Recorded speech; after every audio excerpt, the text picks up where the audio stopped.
playing third base, number 23, Devin Hager.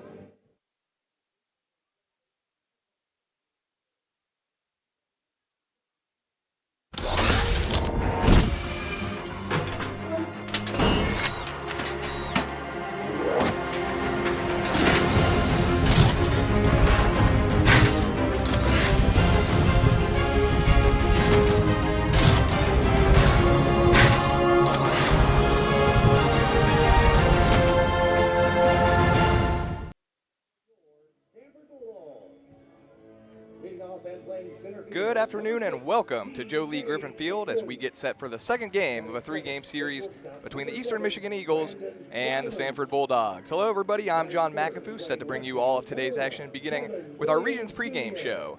And if game one was any indication yesterday, we may have a thrilling series on our hands as the Bulldogs escaped with a 4-3 victory thanks to a walk-off home run from Jordan Fusey in the bottom of the ninth. Mikhail Kazanov was fantastic on the mound yesterday for Samford, throwing 8 strong innings, allowing just 3 runs on 6 hits, while striking out 9 and walking none. Perhaps most impressively, he ended his night by striking out the last 5 batters he faced.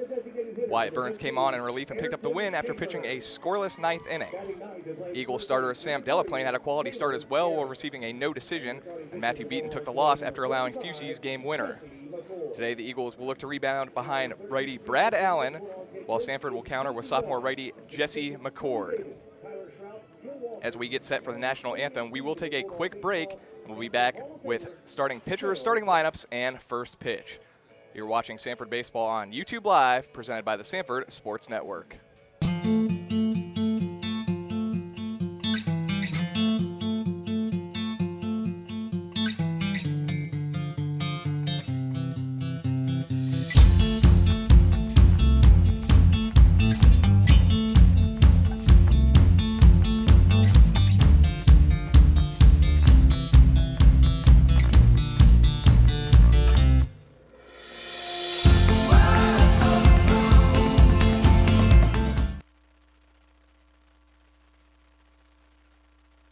This is Lauren. These are her first roommates, her first car, and her very first health insurance plan, Blue Cross and Blue Shield of Alabama. Even at her age, she's not taking her health for granted. Her affordable health plan includes a routine annual checkup, apps, and programs that fit her lifestyle. Lauren may be just starting out, but with us, she's already got peace of mind. Blue Cross and Blue Shield of Alabama. We cover what matters. Find out how we can cover you for the first time. If you're entering a Division I college or university on or after August 1st of 2016, there are some new academic requirements you need to know. First, you have to graduate high school within 4 consecutive years from the start of 9th grade.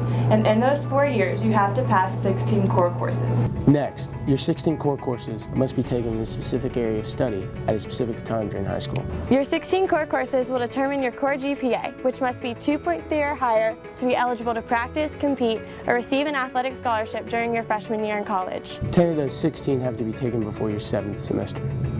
Those 10 courses are locked in, meaning you can't retake them to improve your GPA. You must also earn a combined ACT and SAT score that matches your core course GPA on the Division I sliding scale. It's important to build a team that you can depend on for guidance and support. So go talk to your guidance counselor and ask them to join your team. We all were in your shoes just a few years ago, so we know what it takes to become a Division I student athlete. But more importantly, we know what it means to make our dreams become a reality.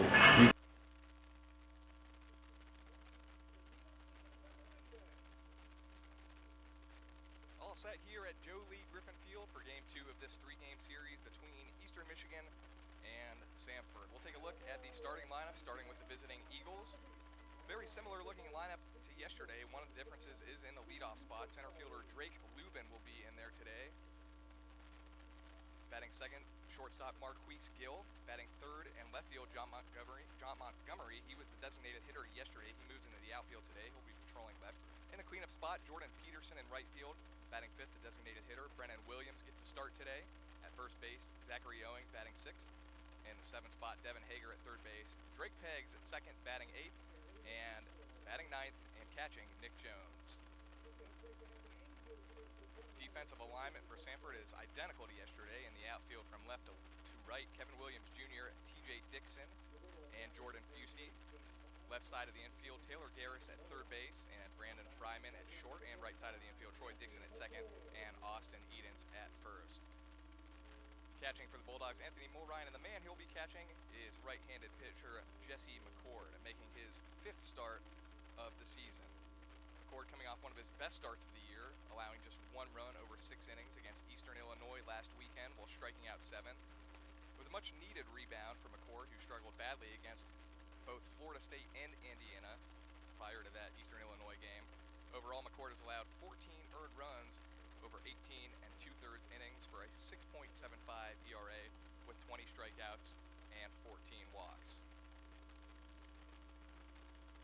So we're just moments away here from first pitch.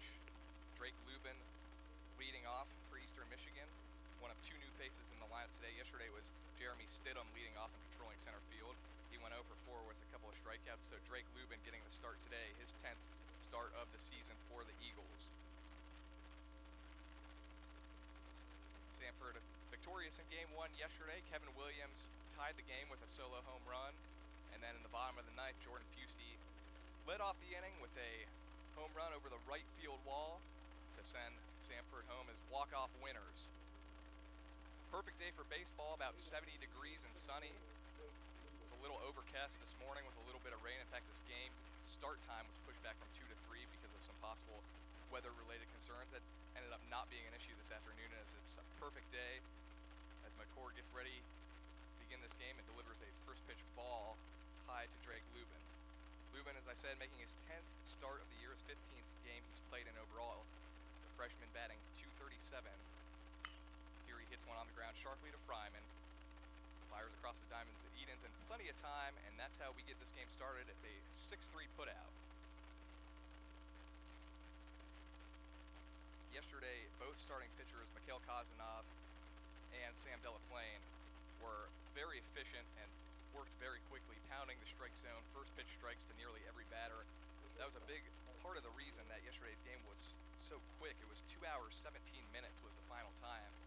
And a big part of that reason was the starting pitchers pounding the strike zone. There were only 3 walks in yesterday's game combined for the 2 teams.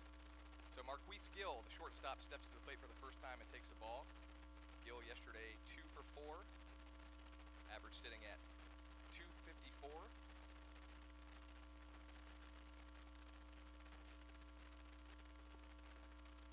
Takes that one on the outside corner for a called strike, evening the count at 1-1. McCord has had some mixed results this year. Strong first start of the season and the season opener against UNC Asheville, and then I mentioned a couple of rough starts against Florida State and Indiana that really ballooned his ERA up near 10. And then he settled down a lot in his last start last Sunday against Eastern Illinois. So his ERA right now sits at 6.75, most of that really attributed to those losses to the Seminoles and the Hoosiers. Ford's got good stuff. He'll struggle with command a little bit. 14 walks in his 18 2/3 innings coming into today. He did issue 4 walks in that victory a week ago against Eastern Illinois, but also 7 strikeouts. Yesterday, Kazanov, no walks through 8 innings, and this one is hit to Fryman. So Fryman getting some early work at short, again fires over in plenty of time, and quickly 2 out on a couple of ground outs to Brandon Fryman at short.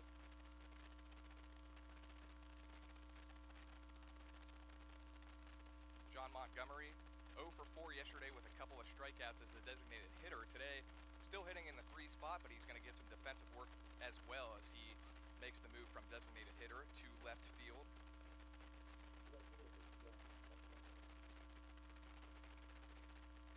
Although he was 0 for 4 with a couple of strikeouts, he really did put together a few really good at-bats against Mikhail Kazanov in yesterday's contest. One was, I think, a 9 or 10 pitch battle that Kazanov eventually won on a ground out, and another one was a full count battle with Montgomery staying alive for a few pitches before Kazanov struck him out. This one is popped very high in the air. It's Fryman again. He's getting all the work this inning, camps out under it at the edge of the grass and makes the play. And quickly 3 up, 3 down. A very strong start for Jesse McCord and the Samford Bulldogs defense. So Samford will come to the plate in the bottom half of the first, 0-0 here at Joe Lee Griffin Field. You're watching Samford Baseball on YouTube Live, presented by the Samford Sports Network.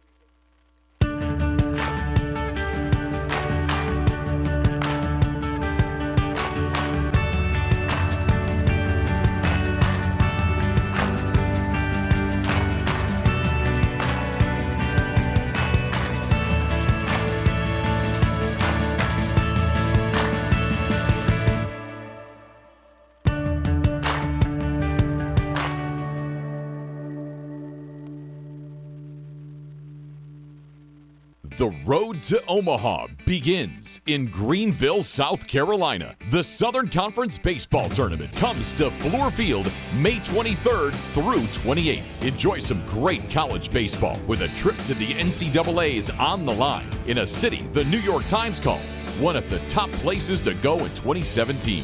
Get your tickets to the tournament and book your rooms in that Greenville today. Experience the games. Explore the city.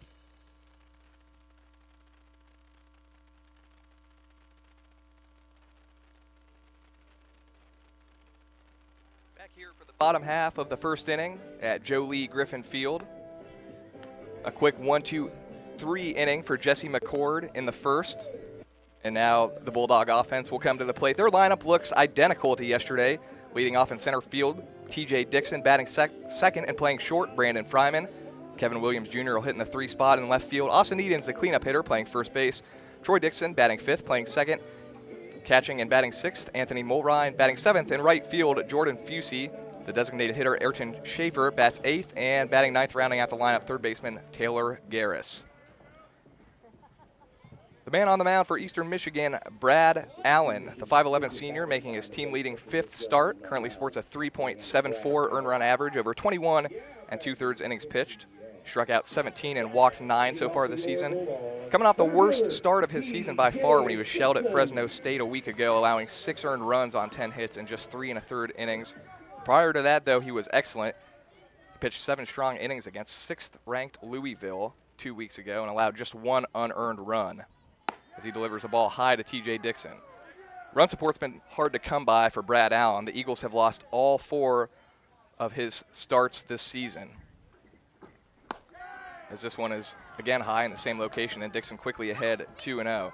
The Eagles' record just 3-14. That's a little, I think, misleading as to their talent level. They have lost a lot of one-run games, including Samford's 4-3 win yesterday, as that one is in there for a strike, making the count 2-1. 4 one-run losses, 7 losses by 3 runs or less. That one high, and TJ Dixon ahead in the count 3-1. They played Louisville tough 2 weeks ago. The first game of that series, they were blown out 13-0, but the next 2 were both one-run losses, including a 3-2 loss in 13 innings. And Dixon aboard with a 5-pitch walk to start the first inning for the Samford Bulldogs.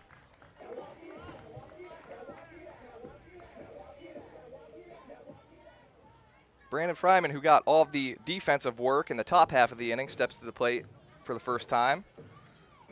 A mostly quiet day for him at the plate yesterday. He did drive in a run, but he was 0 for 3 with a walk. The Bulldog shortstop, Brandon Fryman. The Bulldogs sitting at 11-6, looking for a series win today behind righty Jesse McCord.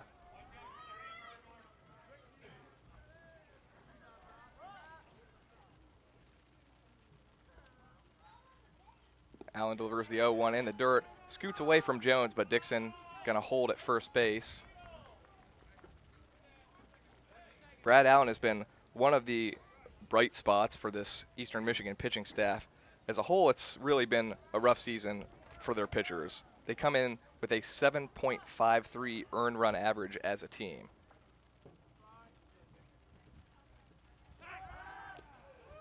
Checking on Dixon at first base. He does get back just in time.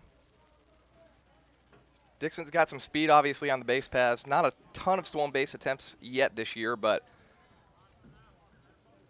always ready to run. He's 3 for 4 in the stolen base department so far this year, as Fryman fouls one to the right side out of play.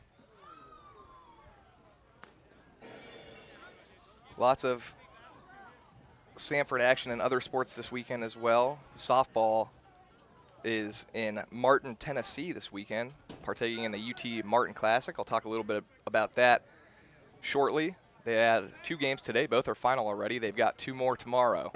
The 1-2 pitch to Fryman just outside, evening the count at 2-2. So for Samford, an identical lineup to yesterday, minus the guy on the mound, who obviously is now Jesse McCord rather than Mikhail Kazanov. Everything else stays the same for the Bulldogs. Defensive alignment for Eastern Michigan, fairly similar too. In left field, it's John Montgomery today. He was the DH yesterday. He's in there replacing Metashevsky. And center field, the other change, Drake Lubin in place of Jeremy Stidham, as Fryman stays alive with a foul ball. Right field, Jordan Peterson again. And the infield, identical to yesterday, Devin Hager at third, Marquise Gill at short, Drake Peggs at second, and Zachary Owings at first. And Nick Jones, again, the catcher for Eastern Michigan. Fryman fouls another one back into the net. A little battle brewing here between Fryman and Brad Allen. Allen's win-loss record 0-2. The team's win-loss record in his starts is 0-4. That one is just outside. And Dixon coasts down to second base as well. So now a full count.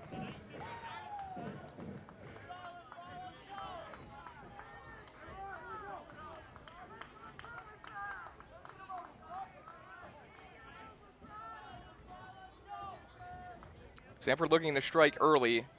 TJ Dixon at second base with a healthy lead.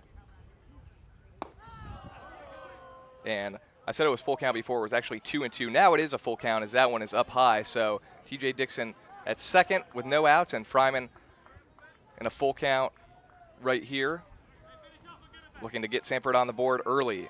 The runs were spread out yesterday, 2 in the third for Samford, and then Kevin Williams, a solo home run in the sixth that tied the game before Jordan Fusey hit a walk-off in the bottom of the ninth to win it. Fryman, another foul ball out of play to the right side near the Pete Hanna bricks.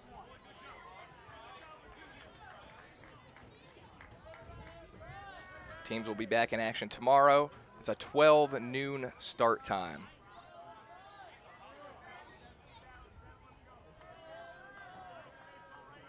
Allen sets and delivers the full count pitch. That one is taken low, and he's walked the first two batters of the game, and Samford in business here early in the first inning.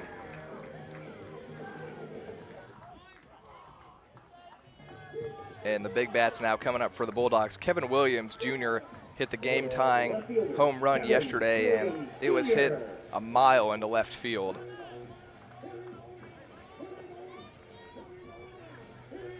It was his 7th home run of the year, slugging over 700, 721 to be exact, with a strong on-base percentage too, 440 and a 311 average. So the team leader in home runs, team leader in runs driven in as well with 14. Tied for the team lead in doubles with 4. On base trails only the guy to follow him, Austin Edens, who's at 446 in the on base department. So Brad Allen has put himself in a little bit of a jam here as he delivers a pitch low and in the dirt to make the count 1-0 by walking the first two batters, Dixon and Fryman.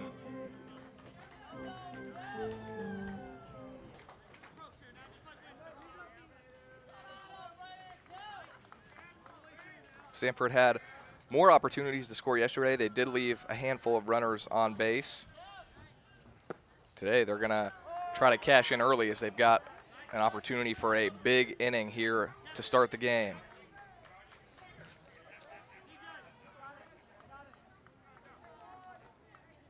Five runners left on base in all for the Bulldogs yesterday. The 5th and 6th innings were the big ones. They left runners on second and third in one situation, runners on the corners in the other. Here, first and second, Dixon at second, Fryman at first, no outs, and a 1-1 count to Kevin Williams Jr. And a big swing and a miss, and now Allen ahead in the count, 1-2.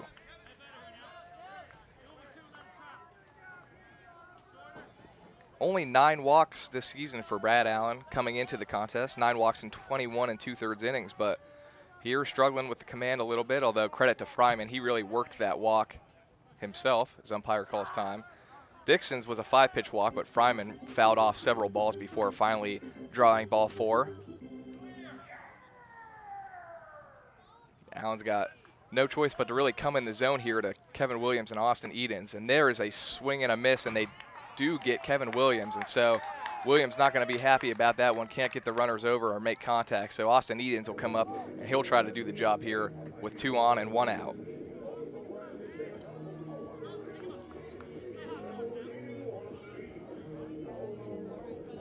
Samford first baseman, Austin Edens. Edens hitting .328, 20 for 61. He's got 4 home runs and 11 runs driven in. The power stroke is coming back for him. It was a little bit of a slow start to the season, especially in the power department. Part of that because he wasn't getting a lot to hit. He was drawing a lot of walks. He's been able to swing the bat quite a bit more in recent games, and we've seen the power come with that. Slugging .574. Dribbles one foul, evening the count at 1-1.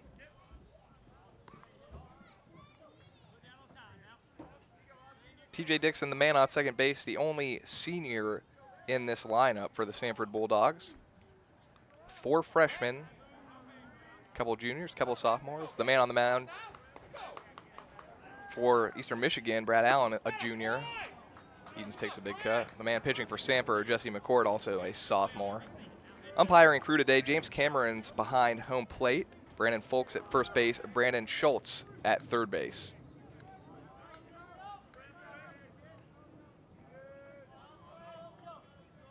Allen ahead of Edens 1-2, looking for another punch out after getting Kevin Williams Jr. swinging.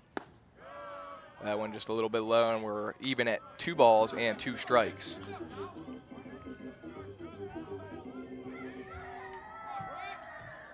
Edens yesterday 1 for 4 with a single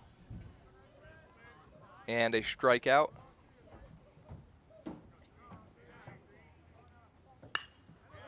Big swing on one, fouled out of play to the right side. Run scoring opportunity early on here for the Samford Bulldogs. 2 walks this inning, almost as many walks as we saw all day yesterday. There were only 3 in the game. 1 issued by Wyatt Burns of Samford in the 9th inning, and 1 each from both Eastern Michigan pitchers Sam Delaplane and Matthew Beaton, as Edens fouls another out of play.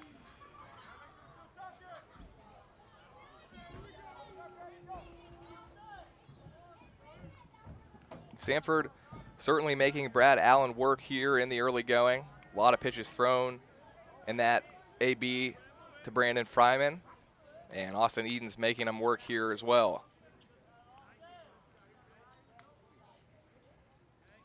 2-2 pitch. Taken for a called strike 3, and Allen has rebounded nicely after issuing a couple of walks with 2 strikeouts of 2 of the hottest hitters on the Samford team, Kevin Williams Jr. and Austin Edens.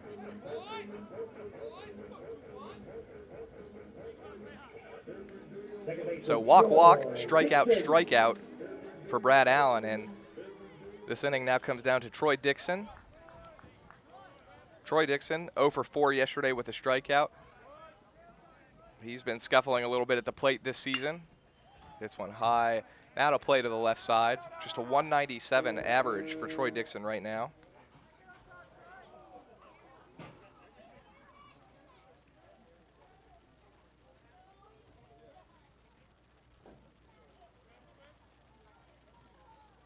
Showed some power in their midweek games. He homered against both Jacksonville State and the Alabama Crimson Tide, his first 2 home runs of the season.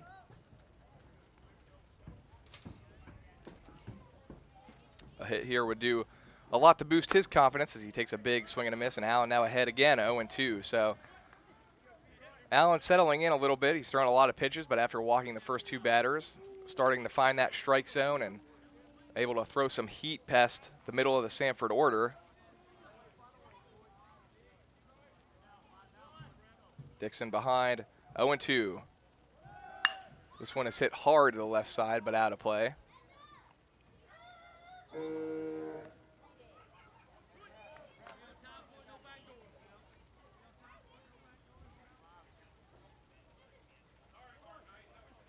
Troy Dixon has appeared in every game for the Samford Bulldogs. He's started all but 1. On-base percentage sits at .329 right now. He'd like to boost that a little bit.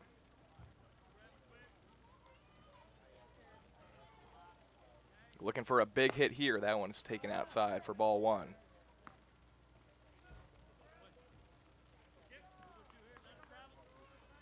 Yesterday's game, A very, very quick 2 hours, 17 minutes here at Joe Lee Griffin Field. I mentioned both starting pitchers just throwing first pitch strikes, pounding the strike zone, really helped the pace of the game. Here they're going to try to get TJ Dixon at second base, and they do.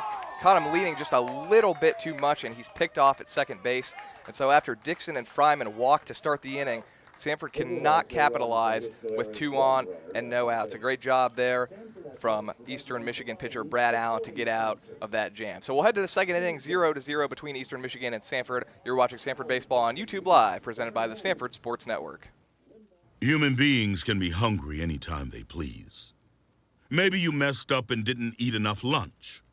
Perhaps dinner is very far away. It doesn't matter.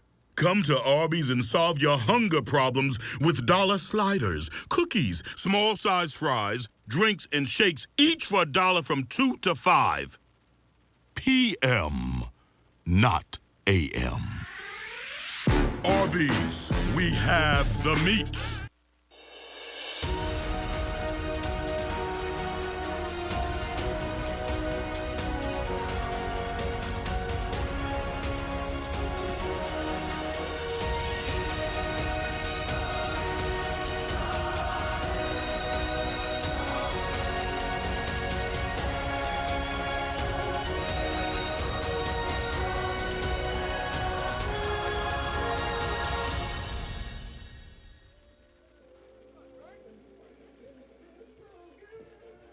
Back for the second inning of action at Joe Lee Griffin Field, 0-0 between the visiting Eastern Michigan Eagles and the home team, Samford. And Samford, a little bit of a missed opportunity in the first inning as TJ Dixon and Brandon Fryman drop back-to-back walks to start the inning, but then Kevin Williams strikes out swinging, Austin Eden strikes out looking, and with Troy Dixon at the plate, his brother TJ picked off second base, so Brad Allen rebounds nicely to get out of a big jam that he created himself. As Jordan Peterson, the cleanup hitter for Eastern Michigan, fouls off the first pitch he sees into the netting. Peterson, the senior, right fielder, hitting .260.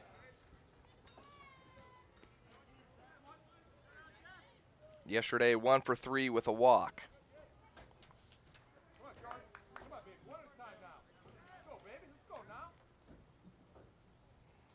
He's behind here 0-2. He lets that one go high, making the count 1-2. Peterson, one of 3 seniors in the lineup for Eastern Michigan. There are 5 freshmen starting for the Eagles today. That one's taken low, and the count is even at 2-2. Yesterday was all freshmen and seniors for the Eagles. Today, their designated hitter, the man on deck, Brennan Williams, in there. He's a junior. And the man pitching for the Eagles, Brad Allen, also a junior. That one low and outside in the dirt, making the count full. So McCord quickly gets ahead 0-2, but Peterson has worked it to a full count now, trying to get on to start the second inning for Eastern Michigan. It was a quick 1-2-3 first for McCord. Brandon Fryman getting all of the work at shortstop, a couple of ground outs and a pop out. This one's hit hard to Fryman again on his backhand. He's going to have to hurry. He throws it just in time to retire Peterson. So Fryman getting a lot of work. All 4 outs have been put out by Fryman at short. 3 ground outs and a pop out.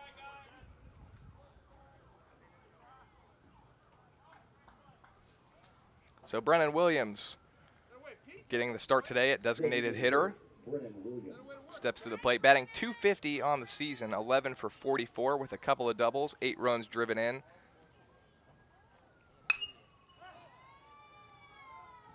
Not a lot of power, slugging just .295. Not a lot of power as a team. We talked a little bit about this yesterday. Just 3 home runs for the Eagles as a team. John Montgomery, the 3-hole hitter, has 2 of those. The guy who just grounded out to short, Jordan Peterson, has the other. And that's it. Those 3 home runs are all that this team has hit through 17 games. 1-1 pitch on the outside corner, and McCord quickly ahead of Williams, 1-2. Designated hitter yesterday was Montgomery. He moved from designated hitter to left field. This one hit sharply on a line, but Troy Dixon plays it on a bounce at second, fires over to Edens. Throw pulled him off the bag just slightly, but Edens able to get back and step on the bag quickly before Williams to retire him, 4-3.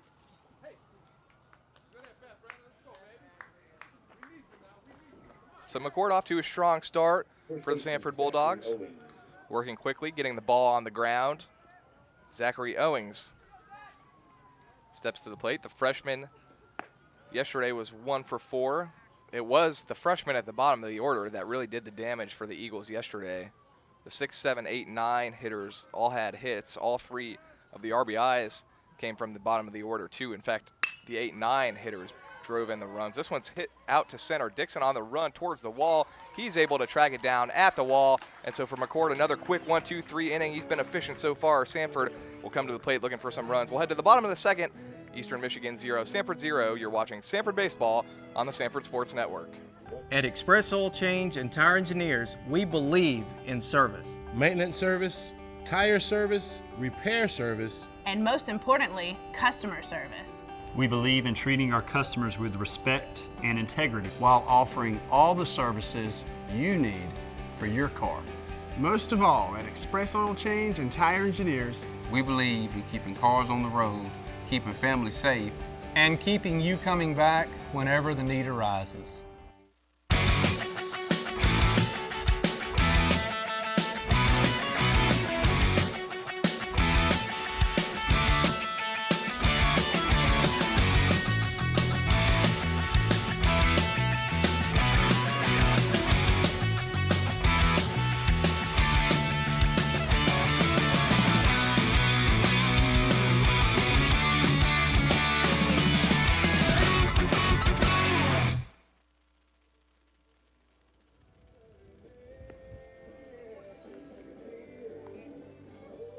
As we head to the bottom of the second, a quick reminder that this series will continue and conclude tomorrow, Sunday afternoon, at first pitch scheduled for 12 noon. You can find tickets online at sanfordsports.com or on game day at any of the 3 entrances at Joe Lee Griffin Field. Again, that game scheduled for 12 noon, originally scheduled for 1. In fact, all 3 of the games in the series have had at least one time switch. Originally, the series was scheduled for 6 p.m. Friday, 2 Saturday, and 1 Sunday. It's ended up being 4, 3, and noon. Also a reminder, Sunday is Fan Appreciation Day where everyone gets in free, so tomorrow no tickets required. And it's also Kids Day, so after the game, kids can run the bases and play catch with mom, dad, or even a Samford Bulldog. Dixon steps back to the plate, but this time he'll start with a fresh count of 0-0. He was at the plate to end the first, but saw his brother TJ get picked off at second base. Here he's going to bloop one into shallow right. Running back is Pegs, camping out under it and making the catch. So Troy Dixon retired to start the bottom of the second.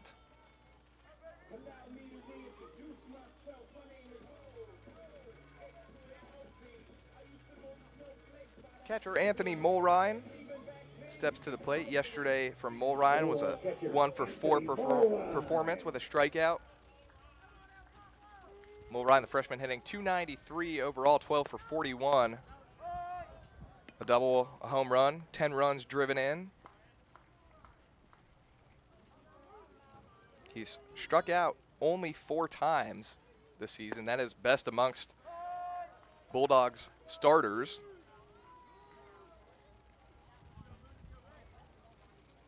But he'll swing the bat, too. He won't take a ton of pitches. He's only walked 1 time, which is the lowest amount amongst Bulldog starters. On base percentage for Mulrine sitting at .347 as he's in an 0-2 hole against Brad Allen right here with 1 out in the bottom of the second. Got some cloud cover now over the sun. It's turned out to be a very nice afternoon as that one's low and outside for the first ball. This AB for Mulrine. About 70 degrees right now. A little wind blowing in. This one is hit hard on a line into left field, and the first hit of the game belongs to Samford catcher Anthony Mulrine. He likes to swing the bat, and there he saw a pitch he liked, and he roped it in the left on a line.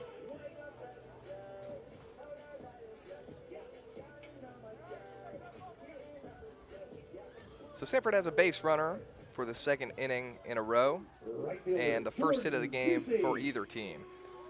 And that'll bring up yesterday's walk-off hero, Jordan Fusey, who yesterday in the bottom of the ninth led off with a solo game-winning home run over the 330 mark in right. This one he swings on the first pitch and hits it in the shallow center. Coming into his right and making the catch is Drake Lubin. And so that's a one pitch out for Jordan Fusey. Mulrine remains at first base. And the inning with 2 outs Ayrton Schaefer will come up, and it'll be up to him to try to extend the inning a little further, if possible.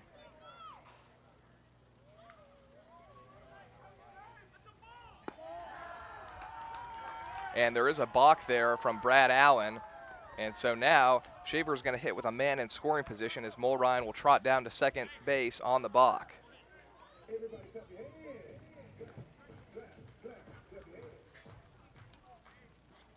So now for the second inning in a row, Samford has had a runner in scoring position. They were not able to capitalize in the first after back-to-back walks to start the inning. Went strikeout, strikeout, and then Dixon picked off second base. Here Schaefer's got an opportunity with 2 outs and Mulrine standing at second base. Schaefer yesterday was 1 for 3 on the season. He's hitting .225. He does have 4 home runs. That's good for tied for second on the Bulldogs team, tied with Austin Edens, trailing only Kevin Williams Jr., who has 7. That one well high, and Schaefer ahead in the count, 2-0.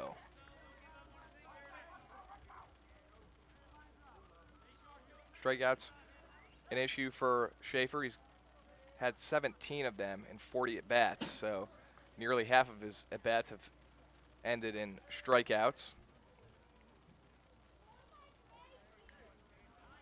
But when he gets a hold of one, he's got some pop in that bat for sure, and there he takes a big cut and miss, and it's 2-1. Brad Allen has appeared to settle in nicely after walking Dixon and Fryman to start the first inning. Pitched out of his own jam. Now trying to pitch around another runner in scoring position. That one taken high, and Schaefer now ahead in the count, 3-1. Got an open base at first, so Allen not afraid to put Schaefer over at first, and that would bring up Taylor Garris,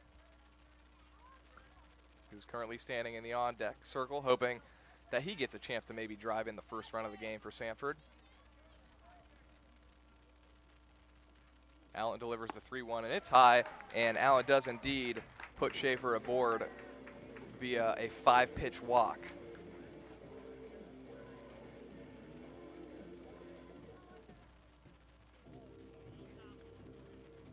So it'll be up to Taylor Garris to knock in a run, or at the very least extend this second inning for Samford.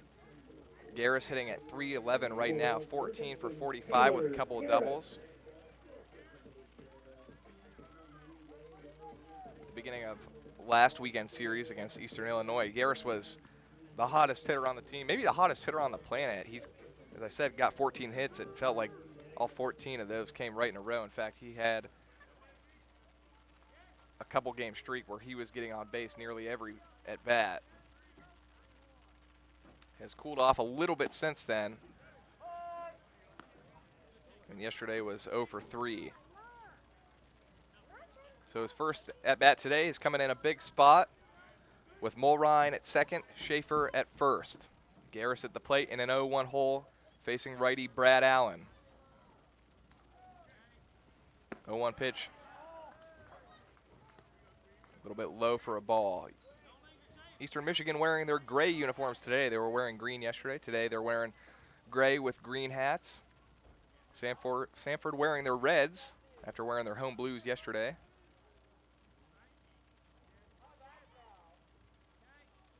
One pitch to Garris, swung on, hit it into left field. It's a base hit.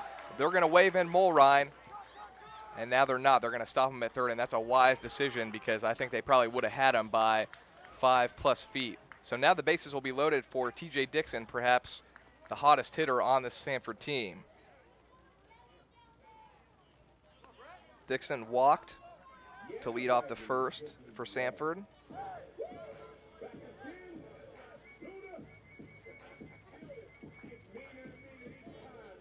And right now, entering today, TJ Dixon on a 16-game hitting streak. The only game he has not hit safely in was the season opener here at Joe Lee Griffin Field against UNC Asheville. Since then, he has hit in every game, currently 16 consecutive, and he has a .357 batting average, which leads the team. He pokes one into center field. That's going to drop for a hit. Mulryan scores. Schaefer rounding third. It's going to no play at the plate. Schaefer will score as well, and it's quickly 2-0 in Samford. TJ Dixon comes through with an RBI single.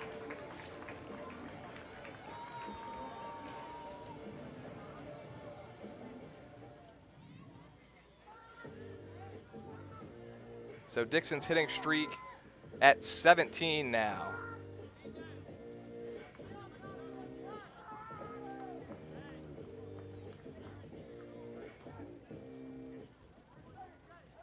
Mulryan and Schaefer with the run scored. Garris stops at second.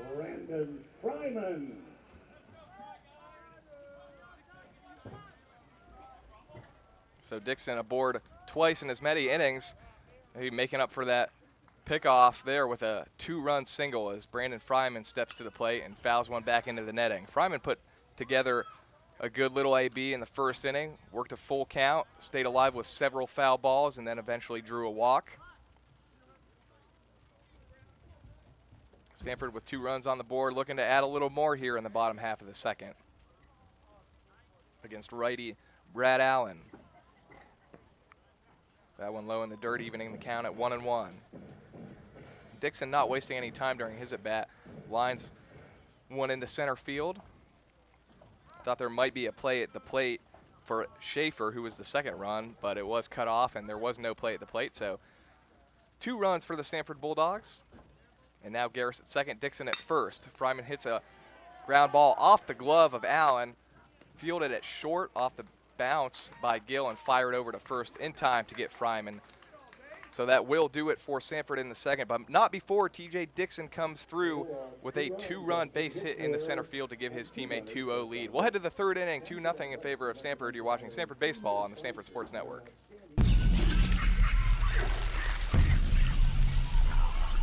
I think we should have taken a left at the river. Tarzan, no. Where Tarzan go? Tarzan does not know where Tarzan go. Hey, excuse me, do you know where the waterfall is? Waterfall? No. Me, Tarzan, king of jungle. I know you wanted to. If you're a couple, you fight over directions. It's what you do. If you want to save 15% or more on car insurance, you switch to Geico. It's what you do. You have to do that right in my ear.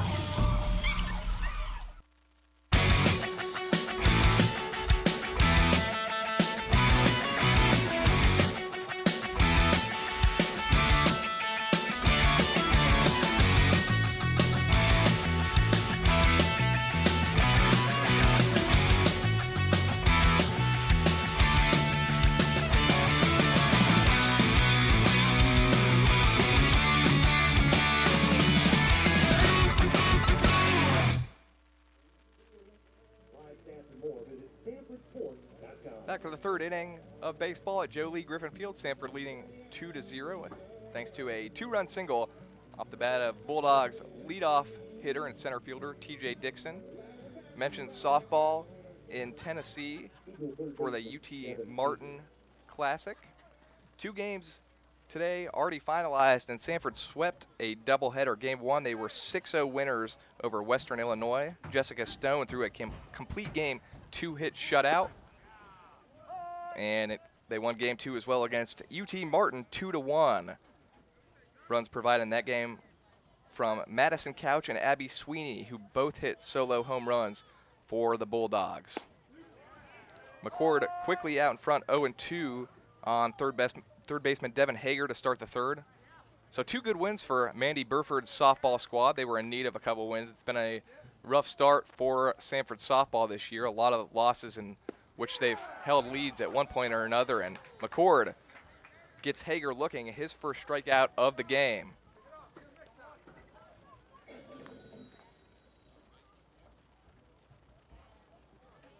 So McCord, a couple of runs to work with now, a 2-0 lead, and he's doing a good job of pounding the strike zone, trying to follow in the footsteps of Mikhail Kazanov yesterday, and he's worked quickly through 2 1/3 so far.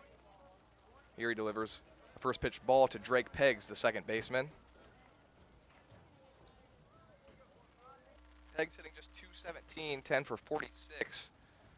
1 for 3 with an RBI and a run scored yesterday. As I said, it was the 8 and 9 hole hitters for Eastern Michigan who did the damage yesterday. So Peggs knocked one in and scored one. The guy behind him, Nick Jones, had the other 2 RBIs. That one's in there for a strike, and now McCord ahead of Peggs 1 and 2.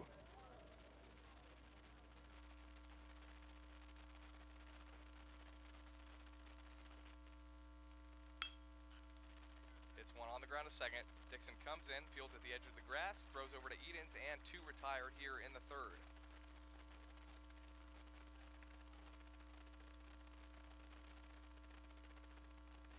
McCord has retired the first 8 batters he has faced. Most of them coming by way of ground ball. Only 2 balls hit in the air. One was a harmless pop-up to short. One was a well-struck fly ball to center in the second that TJ Dixon tracked down at the wall. Other than that, a lot of balls hit on the ground. 3 over to shortstop Brandon Fryman and a couple to second baseman Troy Dixon.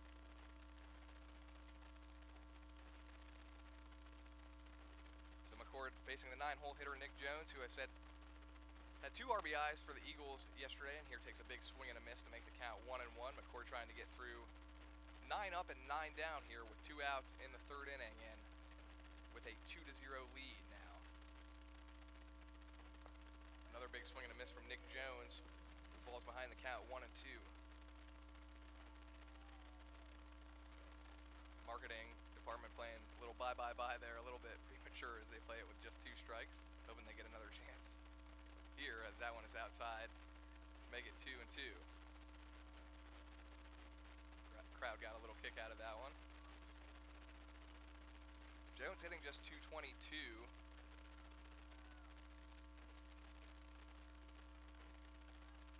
As a team, Eastern Michigan entering today hitting just .238.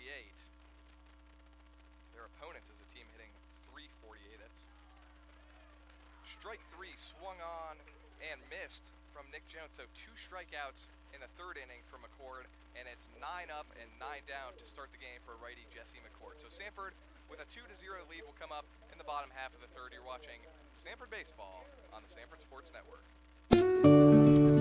General Shale makes your great outdoors even better with big savings on its outdoor living collection. Everything you need to create your own backyard fire pit. Outdoor fireplace, General Shale delivers to your home and can recommend a contractor. Or offers easy-to-follow instructions to do it yourself.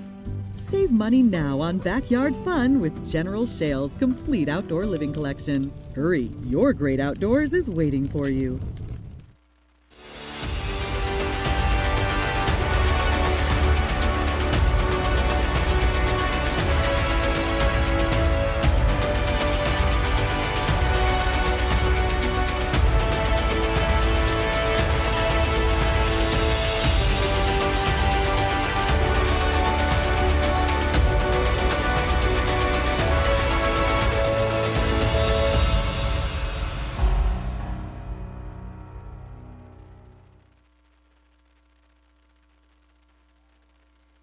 For the bottom of the third at Joe Lee Griffin Field.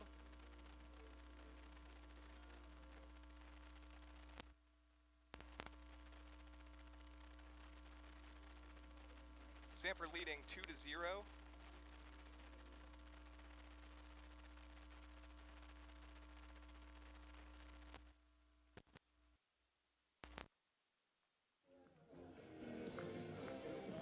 Samford leading 2-0 here as we hit the bottom of the third at Joe Lee Griffin Field. Jesse McCord has been stellar for the Bulldogs so far, 9 up and 9 down, and he's had a couple runs in support early. TJ Dixon with a 2-run single in the second inning. Kevin Williams leads off the third for Samford and takes a called strike. Struck out swinging his first at bat back in the first. Here he's going to line one into right field, and he has a lot of room over there as they were shifted greatly to the left side. Williams could run for a while. He'll coast into second base standing up, so a leadoff double for Kevin Williams Jr.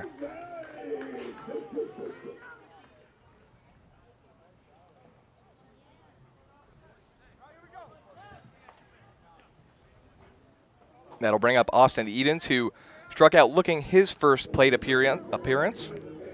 And here he's got a runner in scoring position with no outs. It's the third consecutive inning where Samford has had a runner in scoring position.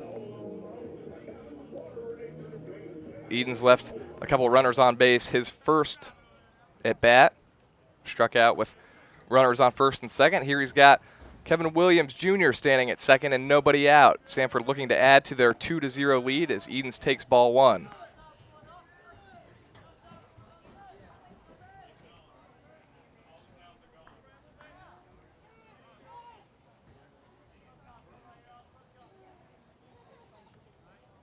Brad Allen trying to keep the score where it's at for Eastern Michigan.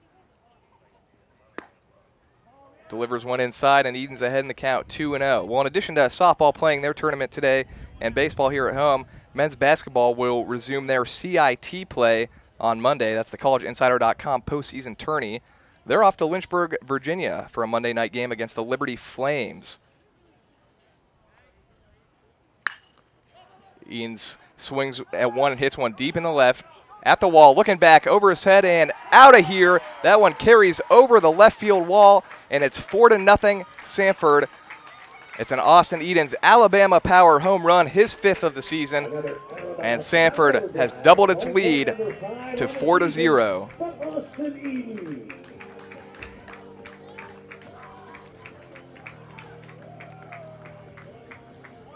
So a couple of hard-hit balls from Kevin Williams Jr. and Austin Edens. And Samford in business early today with a 4-0 lead against the Eastern Michigan Eagles.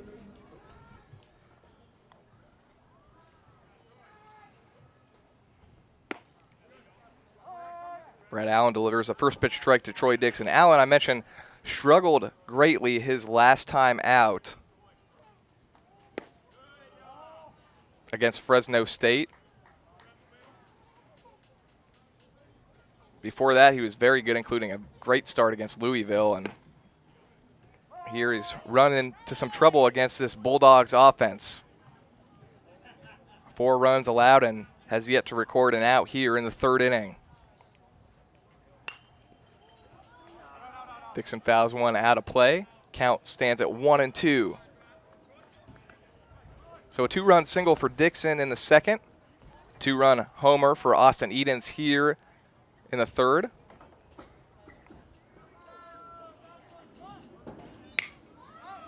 And Troy Dixon skies this one high, but in the shallow left. Coming in and calling off Gill is left fielder John Montgomery. So the first out of the inning is Troy Dixon flying out to left. And Anthony Mulrine will come to the plate for the second time today.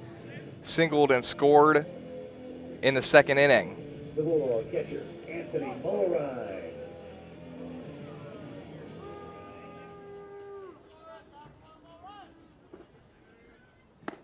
Takes a big swing and a miss on the first pitch of this at bat. I mentioned the men's basketball CIT game. That'll be a 6 p.m. tip on Monday night. Airtime will begin at 5:45 on 99.1 The Game. You can find links and live stats at SamfordSports.com. Blake Gardner will be on the call for that game. He's on that bus to Lynchburg, Virginia right now.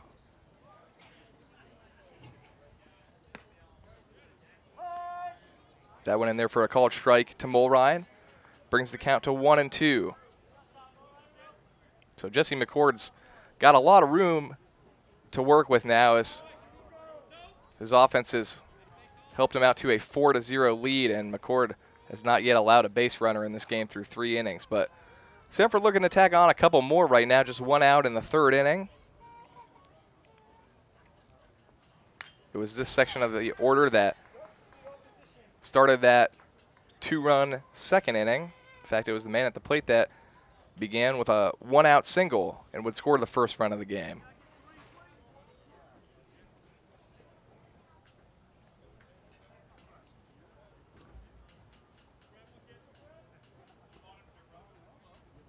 2-2 right now to Anthony Mulrine.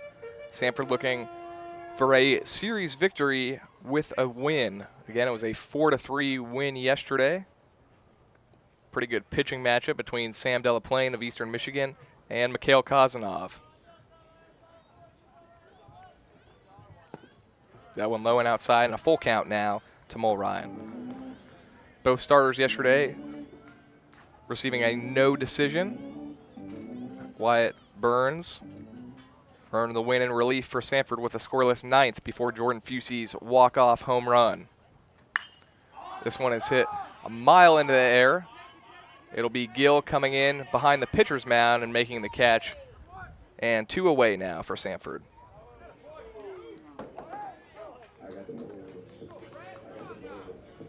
So the man that hit that walk-off home run a day ago steps to the plate for the second time today. Flew out to center on the first pitch he saw back in the second inning. Here he steps to the plate with 2 outs and the base is empty. This time he's going to take the first pitch low and inside for ball 1. Fusey entered the game with a .255 average, 14 for 55. A couple of home runs as he takes ball 2. Slugging .418 though, a double, a triple, and a couple of home runs now. A lot of strikeouts at 19. Here he hits a hard ground ball over to the first baseman, Zachary Owings. He will take it to the bag himself. But a couple more runs for Samford in the bottom half of the third. Kevin Williams leads off with a double, and Austin Eden smashes a home run over the left field wall, and Samford out to a 4-0 lead. Jesse McCord will come back to the mound for the 4th inning. We'll be right back with Samford Baseball on the Samford Sports Network. These are the student athletes. This is where they train. These are their homes. This is where they become Rhodes Scholars and academic All-Americans. These are the athletes they've always admired. This is where champions are crowned and moments are made. This is the Southern Conference. Canadian bacon, Italian sausage, Spanish olives. It's like having the whole world in your hands and then in your mouth. Order the Works Pizza or any large pizza for just $12. That's right, just $12 for any large pizza. Order now at papajohns.com. Better ingredients, better pizza, Papa John's.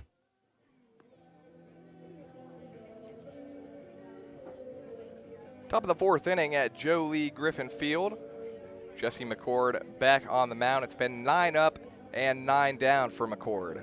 So he'll be back to the top of the order here for the Eagles. Drake Lubin grounded out to short to begin this game.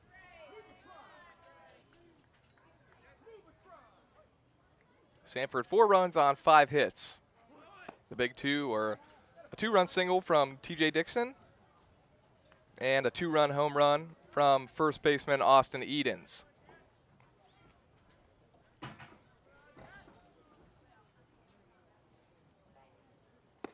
One-0 pitch high. So McCord falls behind Lubin 2-0 here. Has not fallen behind batters so far in this game. He's been doing a good job of throwing first pitch strikes and working ahead in counts. And here he does deliver a strike. McCord again coming off a good start a week ago against Eastern Illinois. Just 1 run allowed. So this one is fouled out of play in the count now at 2-2. ERA greatly inflated by a couple of rough outings against Florida State and Indiana. So he's faced a couple of really good teams, and then he's faced a couple anemic offenses in UNC Asheville and Eastern Illinois. That one on the outside corner, and they're going to appeal and say that Lubin did go around, so the 3rd strikeout of the game for Jesse McCord.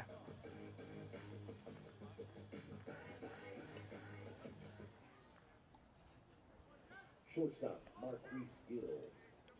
Marquise Gill in his first at bat, grounded out to Fryman at short.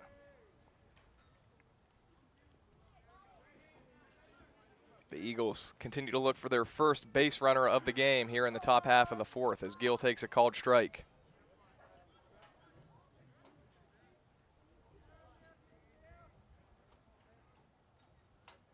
Gill here hits one on the ground to third. Garris Fields throws across the diamond. Throw pulls Edens off the bag, but Edens, a good job and good awareness there to get the tag on Gill. So it is a 5-3. And there are quickly 2 outs here in the top of the fourth. Left fielder John Montgomery steps to the plate for the second time today. He popped out to shortstop in the first, and that first inning was Brandon Fryman that got all the work defensively, a couple of ground outs and a pop out. Also had the first put out in the second inning, but no more work at short since that point for Fryman. And McCord delivers a first pitch strike to Montgomery. Montgomery's got the power on this team, and he hits one into right center. This one is way back and out of here. His third home run of the season, and that one was smashed into right center field. And so the first hit of the game, and the first base runner for the game for Eastern Michigan, is a home run off the bat of John Montgomery, his third of the season. Credit him with 11 RBIs now for the Eagles.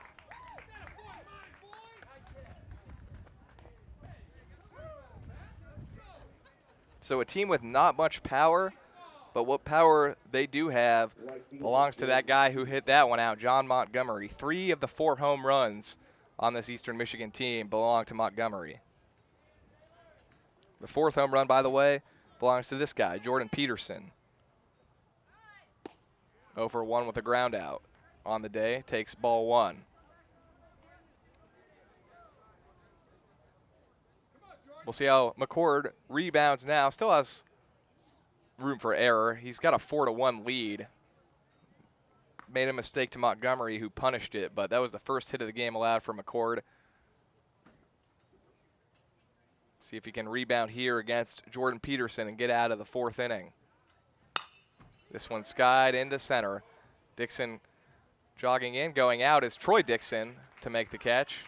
And that'll do it for Eastern Michigan in the 4th. They get on the board of a big solo home run from left fielder John Montgomery, but Samford continues to lead 4-1, and they'll be coming to the plate in the bottom half of the 4th inning. You're watching Samford's baseball on YouTube Live, presented by the Samford Sports Network. Game day brings out the best in all of us.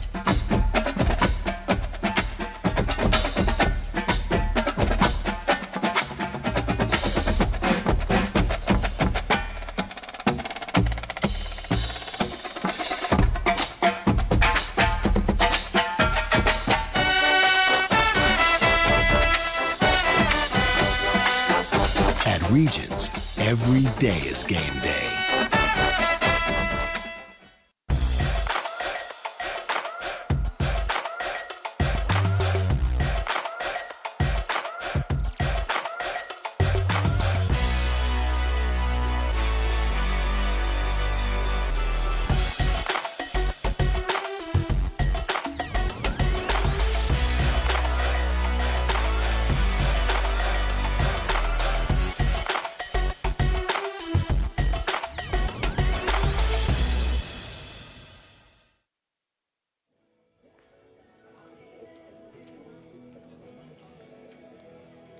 The iconic Harlem Globetrotters coming back to town with their unrivaled family show featuring some of the greatest athletes on the planet. Join us on the Samford campus tomorrow, March 19th at 3 p.m. inside the Pete Hanna Center. Tickets are limited but still available online at sanfordsports.com/tickets. So it'll be the second time the Globetrotters are here this year at the Pete Hanna Center. They were here last Sunday as well. And they were here last year for a couple of shows as well, as that one, Nick's Ayrton Schaefer on the jersey. And so Samford's going to put its leadoff hitter aboard again for the 3rd time in 4 innings. Schaefer has been aboard twice now. He walked and scored in the 2nd, and now aboard on a hit by pitch. Taylor Garris is 1 for 1 with a single. And it was a big single. It didn't drive in any runs, but it extended that second inning and allowed TJ Dixon to come to the plate. And Dixon then promptly stroked a 2-run single into center field for the first 2 runs of the game. Taken off on contact is Schaefer, but this ball is fouled out of play.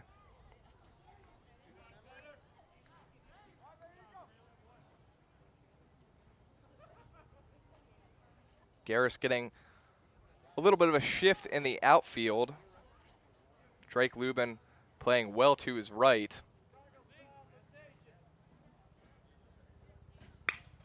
This one is hit opposite way into right field. And that should go for extra bases for Garris as he slides into second. And he is out.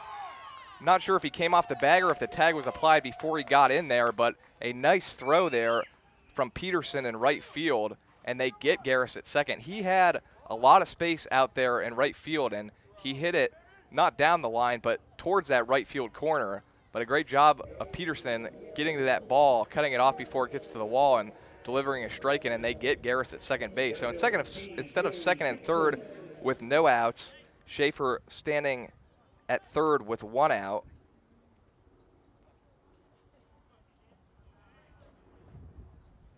Garris is 2 for 2. Credit him with another single there before a 9-6 put out at second base.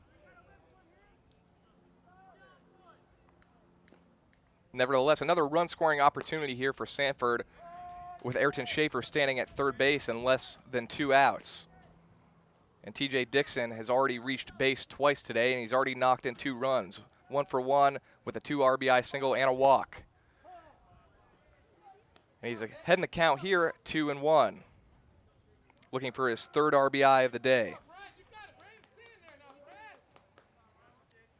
Those were RBIs 9 and 10 for Dixon back in the second inning. Here he takes well outside, and he's ahead in the count, 3-1.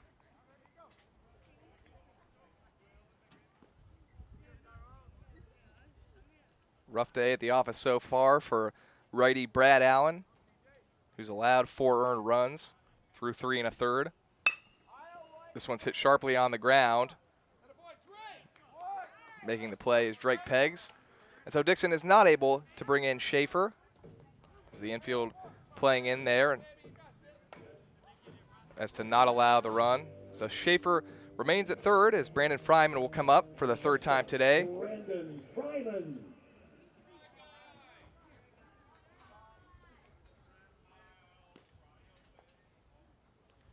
Fryman 0 for 1 with a walk. Grounded out in the second on what was a hard hit ball off the glove of Brad Allen that was then fielded by shortstop Marquise Gill. So it was a 1-6-3 ground out. Here he smokes one past a diving Gill into center field. Schaefer comes in to score. Samford tacks on another. It's 5-1 Bulldogs.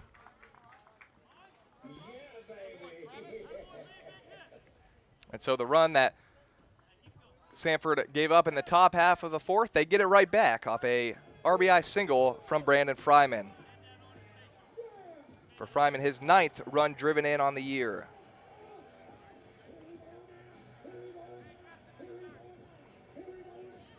Left fielder Kevin Williams Jr. Schaefer now with 2 runs scored.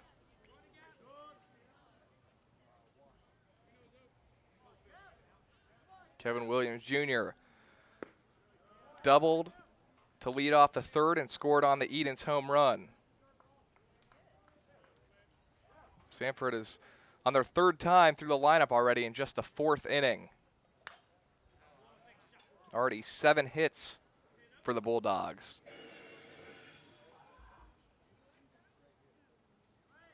Seven hits by 6 different Bulldogs. Taylor Garris, the only multi-hit game so far.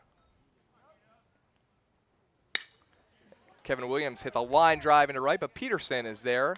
Takes a step back and makes the catch. So Brad Allen through the 4th inning, but Samford tacks on another run off an RBI single from Brandon Fryman. It's 5-1 Samford. We'll head to the 5th at Joe Lee Griffin Field. You're watching Samford Baseball on YouTube Live, presented by the Samford Sports Network. Hi, I'm John Imarino, Commissioner of the Southern Conference. With the full cooperation of our presidents and chancellors, the conference has created the SoCon Academic Exchange, a cooperative structure designed to benefit our academic efforts. 3 primary initiatives will be the collaboration of international study programs, a leadership development program to benefit faculty and staff, and an undergraduate research forum. For more information on the SoCon Academic Exchange, visit soconsports.com. Meet Pete and Paul, twins so much alike, friends call them Pete and Repeat. But Blue Cross and Blue Shield of Alabama treats them as individuals.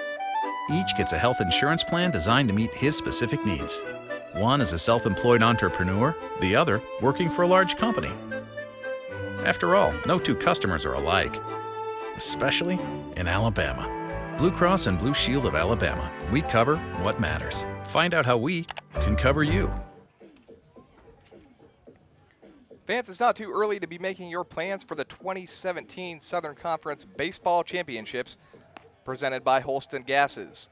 This year we return to one of the nation's top vacation destination cities, Greenville, South Carolina, where the Greenville Drive will serve as the host for the championships at Fluor Field. Games begin on Tuesday, May 23rd, with the championship game set for Sunday, May 28th. For more details on the 2017 Southern Conference Baseball Championships, including ticket and bracket information, visit soconsports.com.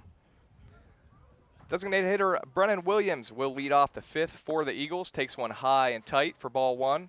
Jesse McCord has been great so far. 1 mistake.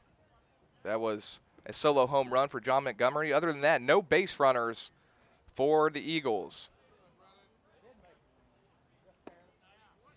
McCord behind 2-0 to start the 5th inning. Surely happy to get a good amount of run support today. Kozanov didn't get a lot of support yesterday with the bats and ended up getting a no decision as this one is fouled back into the netting.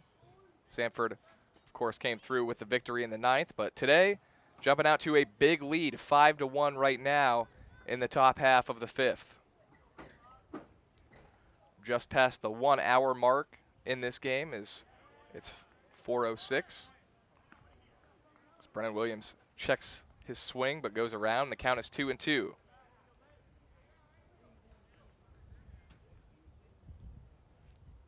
Three strikeouts for Jesse McCord on the day. Make it 4 as Williams takes a big swing and a miss. 4 strikeouts for Jesse McCord.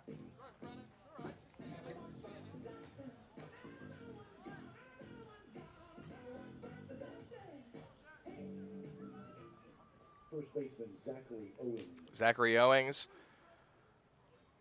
flew out to T.J. Dixon in center to end the 2nd. It was a pretty well struck ball, but Dixon chased it down at the wall. As McCord delivers a first pitch ball.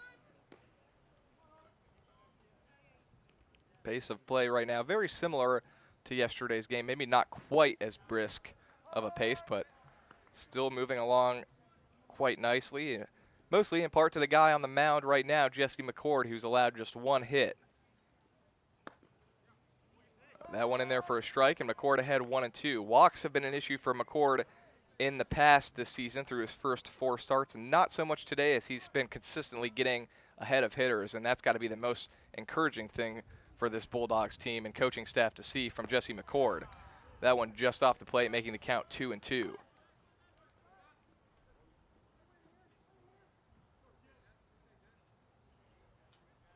McCord came in with 14 walks in 18 2/3 innings. This one hit sharply on the ground. A nice backhanded snag from Austin Edens, who steps on the bag for the 2nd out. Nice play from Edens over there. That ball was hit pretty sharply and took a little bit of a hop, but Edens, a nice backhanded glove. Takes it over to first himself, and so 2 away here to start the 5th. Third baseman Devin Hager. Edens, primarily the designated hitter, has been the first baseman this year, and he's pretty good with the glove. He's shown off some nice glove work, including that backhanded stab right there. by no means is he the kind of guy that they're just trying to hide at first base. He can pick it over there at first base, and he's looked good defensively so far this year.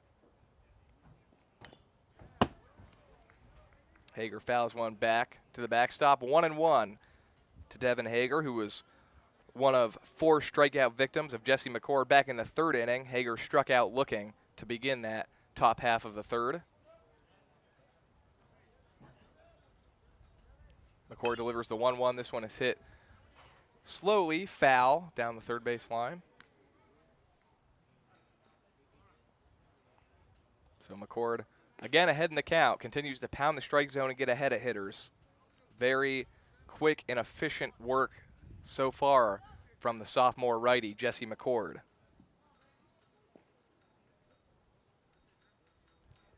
McCord in his first season with the Samford Bulldogs. Delivers on the outside corner, called strike 3, and Devin Hager down looking for the 2nd time today. 5 strikeouts for Jesse McCord. Samford will come back to the plate in the bottom half of the 5th, leading 5-1. You're watching Samford Baseball on the Samford Sports Network. At Express Oil Change and Tire Engineers, we believe in service. Maintenance service, tire service, repair service, and most importantly, customer service. We believe in treating our customers with respect and integrity while offering all the services you need for your car. Most of all, at Express Oil Change and Tire Engineers, we believe in keeping cars on the road, keeping families safe, and keeping you coming back whenever the need arises.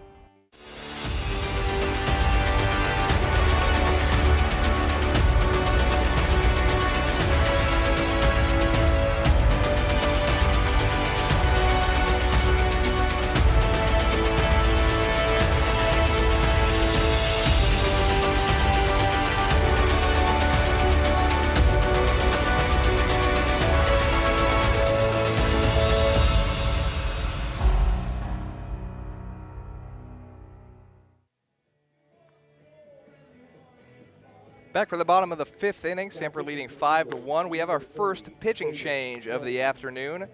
Brad Allen's day for the Eagles is done, and Davis Feldman will be on the mound replacing him. His 8th appearance of the season. He's had a couple of starts to his name as well. It's been a little bit of a struggle for him in 13 1/3 innings pitched. He's allowed 12 earned runs for an 8.10 ERA. Just 3 strikeouts and 11 walks, so control certainly an issue, and he's pretty hittable too, a .423 batting average against. And here he's kind of in mop-up duty at this point as his team in a 5-1 hole. If you are following the NCAA basketball tournament at all, we may be on the verge of a colossal upset. The number 1 overall seed Villanova Wildcats down 2 points with just a mere seconds remaining to the Wisconsin Badgers of the Big Ten. Wisconsin trying to punch a seed to the Sweet 16. Keep you updated on that. Austin Edens will lead off the 5th. Wisconsin, by the way, at the free throw stripe with 3.4 seconds left, trying to clinch a berth into the Sweet 16. Edens takes the first pitch of his at-bat for a ball. Edens, a 2-run homer in the 4th inning. Make that in the 3rd inning. That put Samford up 4-1. They added 1 more run in the 5th. Edens hits one foul to the left side. 1-1 count.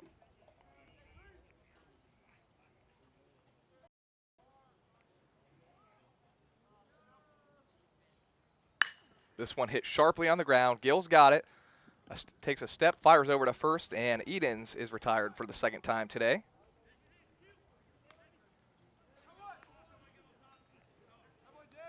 West Virginia became the first team to clinch a spot in the Sweet 16 earlier this afternoon. 83-71 win over Notre Dame. That was a 4-5 matchup with West Virginia being the 4 seed. But it's the current game that's going to draw a lot of attention as Dixon takes the first pitch outside. Dixon 0 for 2, a pop out and a fly out, looking for his first hit of the series. Takes another high to make it 2-0.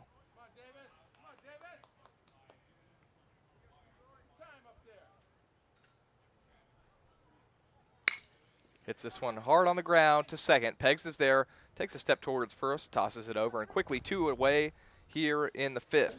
So a good start for Davis Feldman. A couple of hard hit balls, but both on the ground.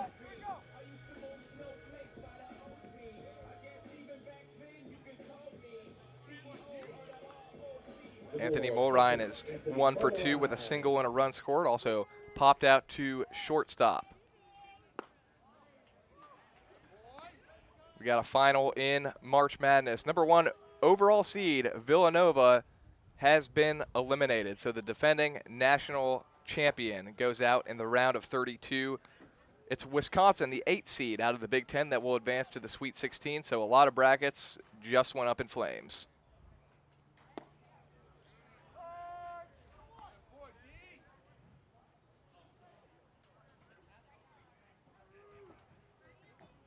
Wisconsin hit its first free throw, missed the second, but Villanova unable to even get a shot attempt off in the final 3 seconds.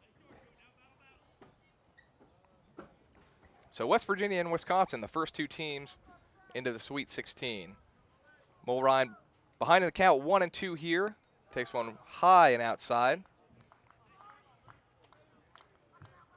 The final line for Eagle starter Brad Allen, 4 innings pitched, 5 earned runs on 7 hits, 3 walks, a couple of strikeouts. And right now on the hook for the loss, barring an Eagles comeback. There is plenty of time for said comeback to happen. We're only in the bottom of the 5th here, but no signs of life, save for a solo home run from John Montgomery for the Eagles offense.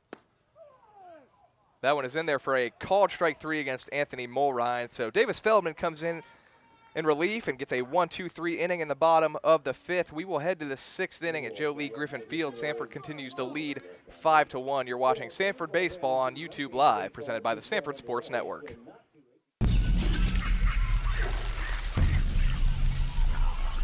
I think we should have taken a left at the river. Tarzan, no. Where Tarzan go? Tarzan does not know where Tarzan go. Hey, excuse me, do you know where the waterfall is? Waterfall? No. Me, Tarzan, king of jungle. Why don't you want to just... If you're a couple, you fight over directions. It's what you do. If you want to save 15% or more on car insurance, you switch to Geico. It's what you do. You have to do that right in my ear. The road to Omaha begins in Greenville, South Carolina. The Southern Conference Baseball Tournament comes to Fluor Field May 23rd through 28th. Enjoy some great college baseball with a trip to the NCAA's on the line in a city the New York Times calls one of the top places to go in 2017. Get your tickets to the tournament and book your rooms in that Greenville today. Experience the games. Explore the city.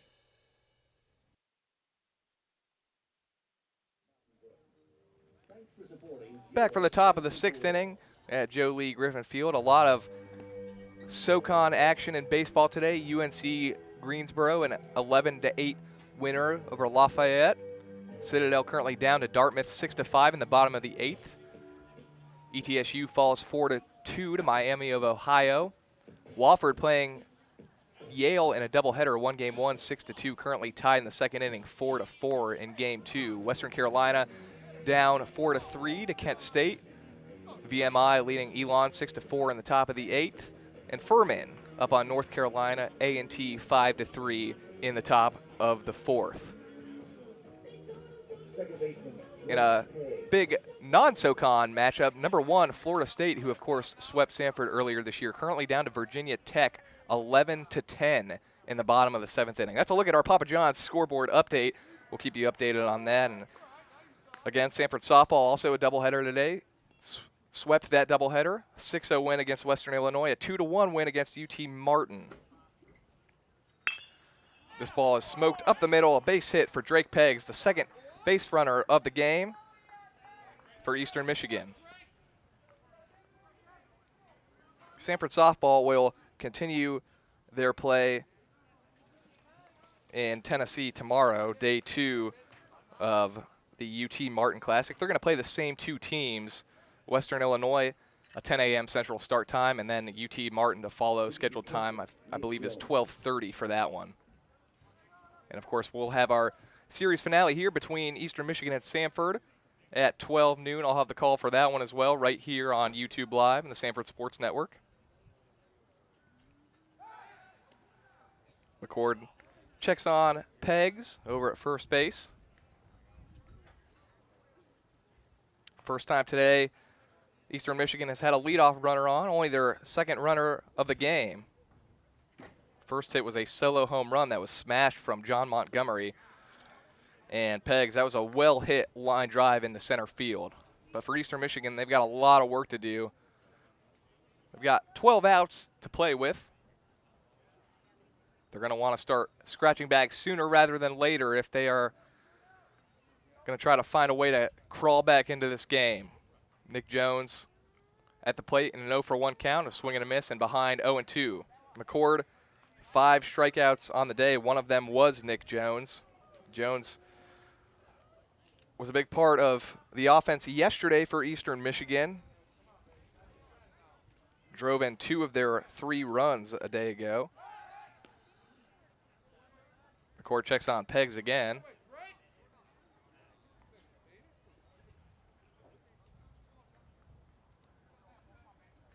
Briefly had some cloud cover over the sun, but it's coming back out now. Well outside to Jones, 1-2. It's been a beautiful day. Temperature has hovered right around 70 degrees, and it's been sunny throughout. They had pushed the game time back from 2 to 3 because of some concerns about some possible rain. That really has not been an issue. Maybe a little bit in the early hours of the morning, but none since. And there's another strikeout swinging. Nick Jones is down for the second time today, and 6 strikeouts for righty Jesse McCord.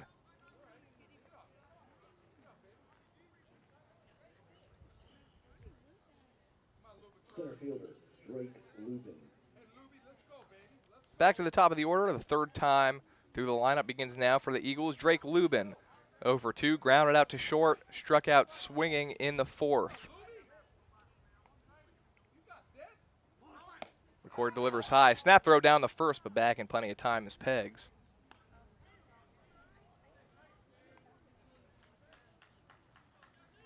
Quick shout out to the Samford Sports Network video crew helping me out today. Matt Waters to my right, directing the stream. His brother Jonathan Waters out on camera, and it's a hot day to be out there on camera, so good work for him. This ball is skied high into right field. Coming in is Fusey. Going out is Troy Dixon. Can't make the catch as it bounces fair just inside the chalk. So a little bloop single for Drake Lubin just inside the fair foul line. And now Eastern Michigan is in a little bit of business here with runners on first and second and just 1 out. So Lubin, his first hit of the game. First multi-hit inning for the Eagles. Marquise Gill, the shortstop, 0-for-2 with a couple of ground outs so far this afternoon. First at bat of the day for Eastern Michigan with a runner in scoring position. Shortstop, Marquise Gill. Could have ourselves a tight ball game if Eastern Michigan can put together a big inning here in the 6th. McCord has been fantastic so far, but finds himself into a little bit of a jam here in the top half of the 6th. First pitch to Gill, swung on and fouled down the right field line, well out of play. A souvenir for a fan. Good showing down the right field line as usual. Pretty good sized crowd in the bleachers as well. It's a nice weekend for Samford baseball, a lot nicer than it was last weekend when Samford hosted Eastern Illinois. The weather for that one, not great. Saturday's game was rained out, and we had a Sunday doubleheader that was rather chilly. Weather this weekend has been a lot nicer, and this coming week forecast looking pretty warm as well. This one's hit hard to short. A great play by Brandon Fryman.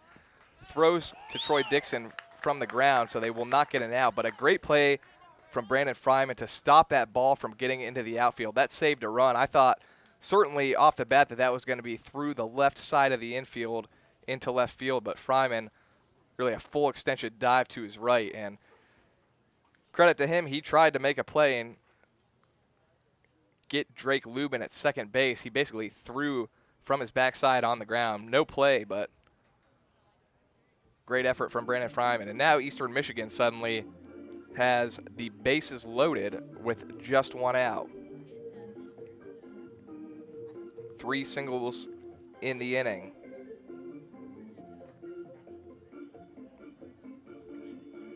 Drake Peggs begin the inning with a single before Nick Jones became strikeout victim number 6 against Jesse McCord. And then Drake Lubin and Marquise Gill back-to-back singles have loaded the bases for the man who hit that solo home run, John Montgomery. Left fielder, John Montgomery. 3 home runs on the year now for Montgomery, including the one he hit 2 innings ago. And here he's got a chance to do major damage, get his team back into the game, or best case scenario for him and the Eagles, a home run here could tie it. He hits one high down the right field line, but well foul. And he got all of that one just a little ahead of it. McCord got to be careful here. He's been great so far. Now he's got his work cut out for him in the top half of the 6th inning. Samford's got action down in the pen in the right field corner. Can tell you it's a righty, but that's all it can really tell you for now as the wall kind of blocks our view up here in the press box. McCord hoping to get through this 6th inning with that lead intact, and Mulryan's going to go out quickly and have a word with him.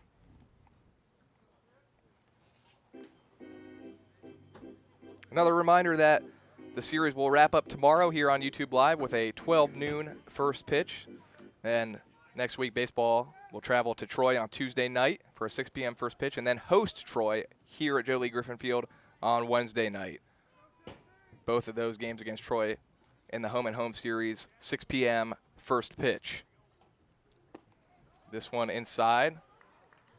Nice play by Mulryan to not let that ball get by him. Count even at 1-1. A big moment in the game here for righty Jesse McCord and for this Eastern Michigan team. Samford leading 5-1, but bases full of Eagles right now. Peggs at third, Lubin at second, Gill at first, Montgomery at the plate with 1 out and the bases loaded. Smashed one over the right center field wall 2 innings ago. The 1-1 pitch here. High fly ball. This should get a run in. Fusey under it, makes the catch. He's going to fire to third. They may have a play, they won't. And going from first to second is Gill, so both make that all 3 runners will tag up. It is an RBI sacrifice fly for Montgomery. So he's responsible for both Eastern Michigan runs as Peggs scores run number 2 for the Eagles. Fusey, a good throw into third, a little offline. I don't think Garris would have had a play anyway. Because of that throw, though, Gill able to tag from first to second. So that may be a costly mistake if Peterson can deliver a hit, because now with runners on second and third, a base hit can make this a 1-run game. Whereas if Fusey lets Lubin go second to third and throws to second, he at least holds Gill at first base. So by throwing to third, he allowed Gill that extra 90 feet to get into scoring position. We'll find out whether or not that comes back to haunt Samford here. Jordan Peterson at the plate with a 1-0 count. He's 0 for 2 today. Trying to turn this into a 1 or 2 run game with a base hit. He hits one right up the middle. Fryman to his left, scoops it up, fires across the diamond in time. And so McCord is through it. It pitches out of a bases loaded situation while allowing just 1 run So he limits the damage, and Samford continues to lead 5-2. The Bulldogs will be back at the plate in the bottom half of the inning with a 3-run lead. You're watching Samford Baseball at Joe Lee Griffin Field on YouTube Live, presented by the Samford Sports Network. Canadian bacon, Italian sausage, Spanish olives. It's like having the whole world in your hands and then in your mouth. Order the Works Pizza or any large pizza for just $12. That's right, just $12 for any large pizza. Order now at papajohns.com. Better ingredients, better pizza, Papa John's.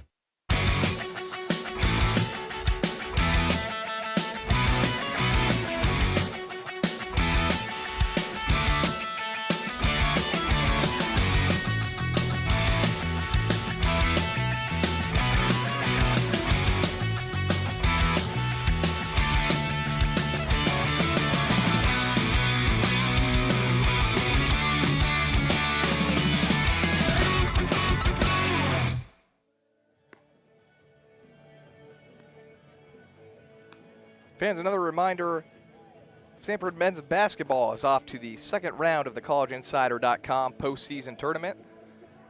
On the bus to Lynchburg, Virginia as we speak for a Monday night matchup against the Liberty Flames. It's a 6 p.m. Central tip time with a 5:45 airtime on Birmingham's 99. Won the game with Blake Gardner on the play-by-play call. For links, live stats, and more, visit SamfordSports.com. And on the NCAA tournament side of things, 2 games completed today. West Virginia, 83-71 winners over Notre Dame. And then the big upset, 8-seeded Wisconsin over number 1 overall seed Villanova, 65-62. The third game of the day, another number 1 seed Gonzaga and number 8 Northwestern is now underway. Zags out to an early 4-2 lead, just a couple of minutes into that game. Northwestern, a good story themselves, the first trip in school history for the Wildcats of the Big Ten.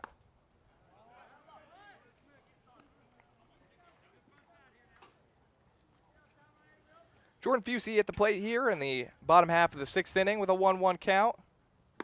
Big swing and a miss there. Davis Feldman on the mound for the Eagles, his second inning of the work. Had a quick 5th, a couple of ground outs, and a strikeout looking of Anthony Mulrine. Eagles trying to claw their way back into this game as Fusey takes that one high, making the count 3-1.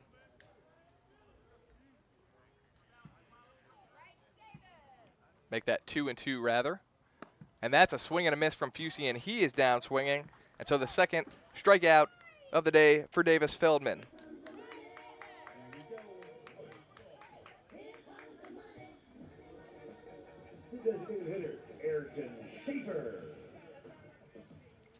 Ayrton Schaefer to the plate for the third time. He's had a good day at the plate as he fouls the first pitch off. No hits, but he's reached base both times he stepped to the plate. He walked in the second, and he was hit by a pitch to lead off the fourth. Both of those instances, he came around to score a run for the Bulldogs, and there he takes a cut and a miss, and he's behind here against Feldman, 0-2.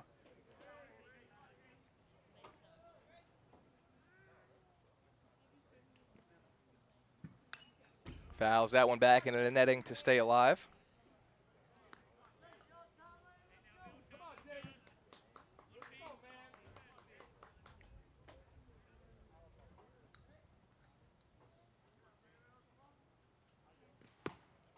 That one on the outside of the plate for ball 1.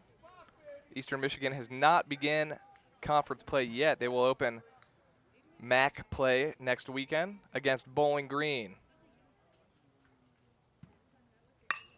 This one hit sharply up the middle on a line drive into center, and it's a base hit for Ayrton Schaefer, his first hit of the game, but he's been aboard 3 times today. A walk, a hit by pitch, and a single, all for Ayrton Schaefer.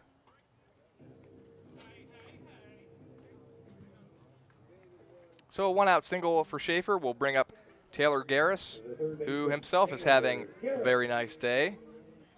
In fact, 2 for 2 with a couple of singles. His single in the 4th was nearly a double, but he got thrown out at second base by a mere inches, I would say. Takes the first ball low. Garris, the only multi-hit player of the day for either team. 6 other Bulldogs have hits. And, of course, Schaefer might only have 1 hit, but he's reached base 3 times, which is just as good as going 3. He'll take it. And he scored the first 2 times he got on base, and now he's standing at first. We'll see if he can come around and score again, as Garris fouls one back into the netting to make the count 2-1.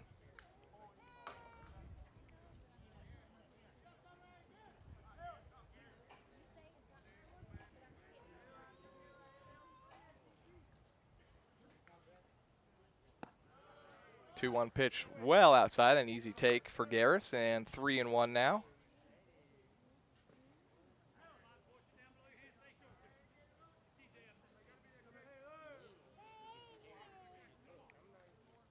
Feldman to deliver the 3-1.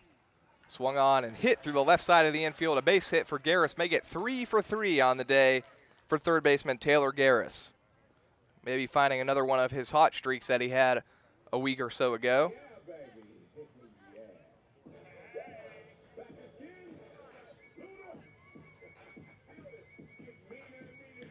Back to the top of the order now for Samford. In the 4th run through their lineup. Dixon 1 for 2 with a couple of RBIs. Also drew a walk back in the 1st. His 2-run single extended his hitting streak to 17 games. Takes the first pitch ball. Dixon was left off the preseason All-SoCon list. I think that surprised a lot of people in the Samford baseball program and fans of the Samford baseball program. May have surprised Dixon himself. Don't know if he's using that as motivation, but he's certainly off to a great start this year and showing that maybe he should have been a preseason All-SoCon selection.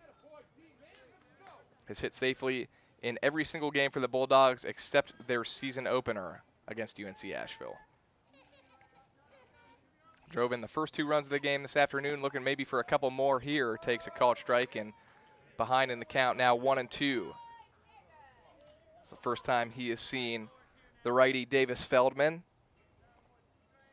Feldman retired the first 4 batters he faced in relief, including a couple of strikeouts. But now back-to-back singles from Schaefer and Garris, and this one's hit on the ground to second. Not going to be able to turn 2 with Dixon running, but they do get Garris at second base. So Dixon aboard on a 4-6 fielder's choice. Schaefer moves over to third base. And so Fryman will come to the plate with runners on the corners and 2 outs. He knocked in an RBI his last plate appearance. Drove in Schaefer with a base hit. He's 1 for 2. Samford would love some more insurance runs as Eastern Michigan is still in this game, down just 3 runs, 5-2 in the bottom of the 6th. For Samford, 5 runs on 9 hits. For Eastern Michigan, 2 runs on 4 hits. Brandon Fryman, 1-0 pitch, skies it high. It'll be right fielder Peterson coming in and making the catch to retire the side. So Samford strands a couple of runners at the corners, but continues to lead 5-2. We will head to the 7th inning. You're watching Samford Baseball on YouTube Live, presented by the Samford Sports Network.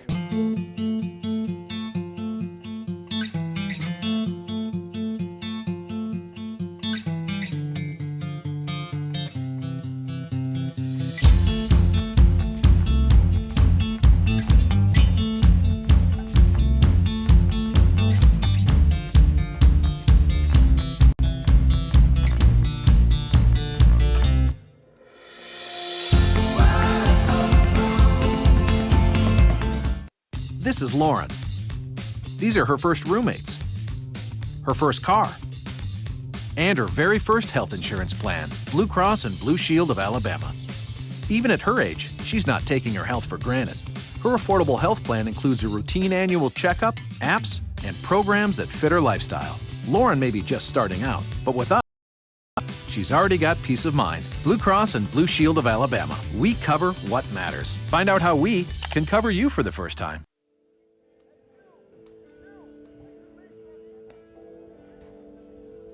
We head to the 7th inning here at Joe Lee Griffin Field. First pitching change of the day for the Samford Bulldogs.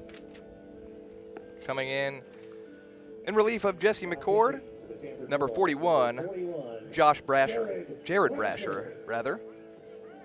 Brasher making his 6th appearance of the season. 5 innings pitched so far, 2 hits allowed, 2 earned runs allowed, 6 strikeouts, but 9 walks. The issue for Jared Brasher has kind of always been command. Brasher, the senior, has struggled to find the zone at times. He's got great stuff. He can pump that fastball into the mid-90s. It's just a matter of finding the strike zone for Jared Brasher. And here he'll come in with a 3-run lead in the top half of the 7th inning.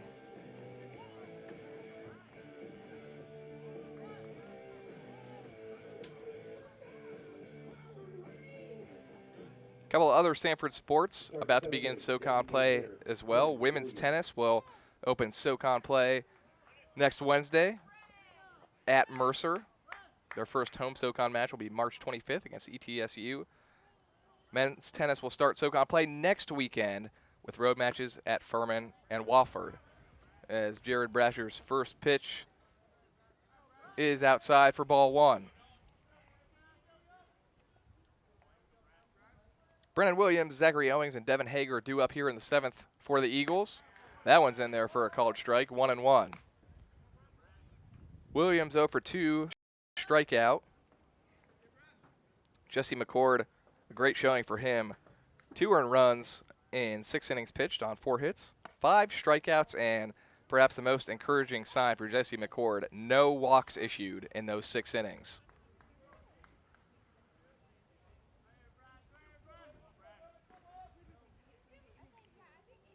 Brasher delivers the 2-1.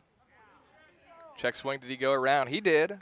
So 2-2 now to designated hitter Brennan Williams.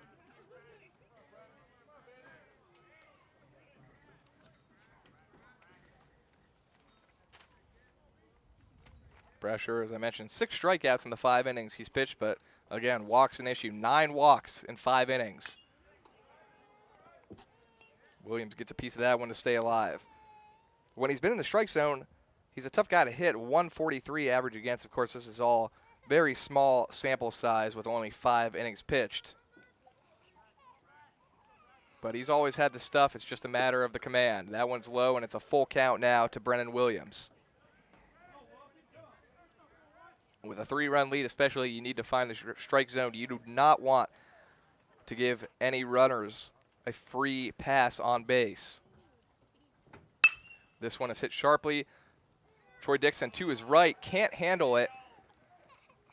We'll see if that's scored a hit or an error. I think that'll probably be an E4. He was over there in plenty of time. It was a sharp hit ground ball, but Dixon was over there and had a glove on it, just couldn't corral it. It does go as an E4. And so Brennan Williams gets on base to start the 7th for the Eagles after a Troy Dixon error at second base. So Brasher, right off the bat, not helped out by his defense, and will have to pitch with a runner on. Zachary Owings, the first baseman. 0 for 2 on the day. Flew out to center, grounded out to Austin Edens at first base. And at the plate, first baseman Zachary Owings.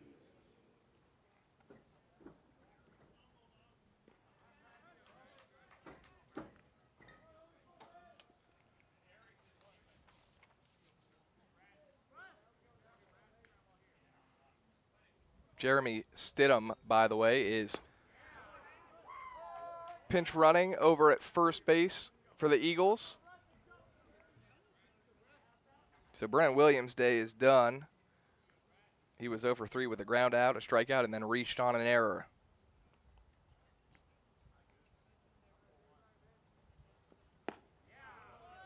That one is in there for strike 2, and so Brasher ahead in the count against Owings, 0-2.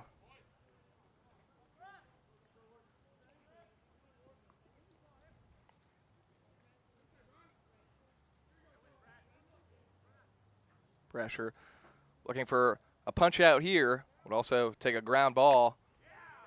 That one is foul tipped into the glove. It's strike 3, and Brasher gets his first out of the inning by strikeout against Zachary Owings.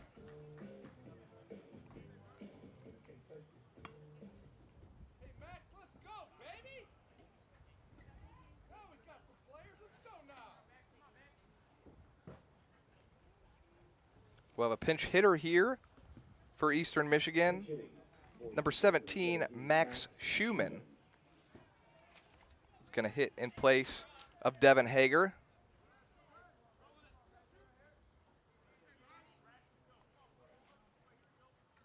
Schumann has had 26 at-bats this year. Has not had a lot of success. 3 for 26. He does have 7 starts to his name. This is his 14th game he's appeared in overall, but 3 for 26 for a 115 batting average. That's dead last on the team right now. Here he's going to get a pinch hitting opportunity. Brasher delivers the 1-0 pitch, swung on and missed. But taking off and stealing second without a throw is Jeremy Stidham, so Brasher will now work with a runner in scoring position.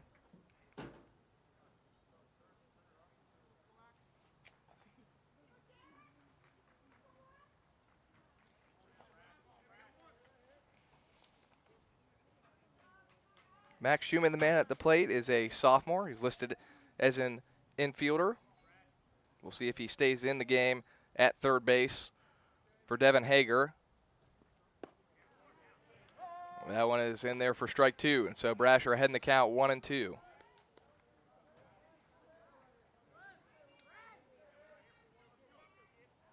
Schumann does have a couple of RBIs this year. He's made contact for the most part. He's got 5 strikeouts as well, though. We'll check on Stidham over at second base, who's back in plenty of time. So Stidham aboard on second. He reached on a Troy Dixon error before Owings struck out. Now Max Schumann pitch hitting for Hager at the plate in a 1-2 count. Eastern Michigan trails 5-2 here in the top half of the 7th.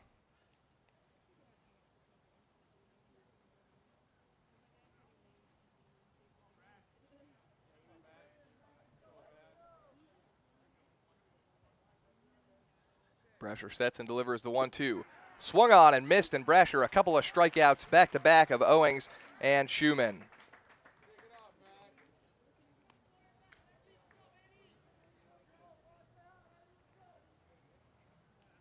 So Brasher does well after Stidham or Williams make it, reaches on an error to begin the inning, and then Stidham pinch runs for him. He does well to get a couple of strikeouts now. So Stidham on second with 2 away. And Drake Peggs to the plate for the 3rd time today. He's 1 for 2 with a single and a run scored.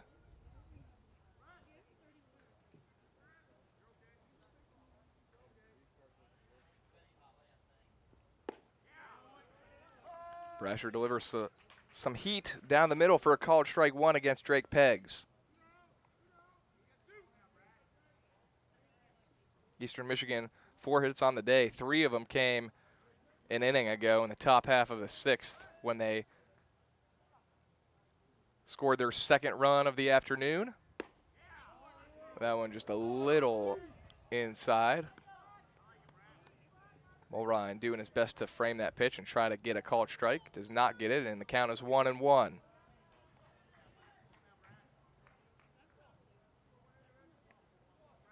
Brasher a couple of strikeouts to his name here in relief in the 7th inning. Delivers a 1-1. Big swing and a miss from Peggs, and Brasher doing a good job of getting ahead of hitters here in the 7th inning. He's up on Peggs 1-2.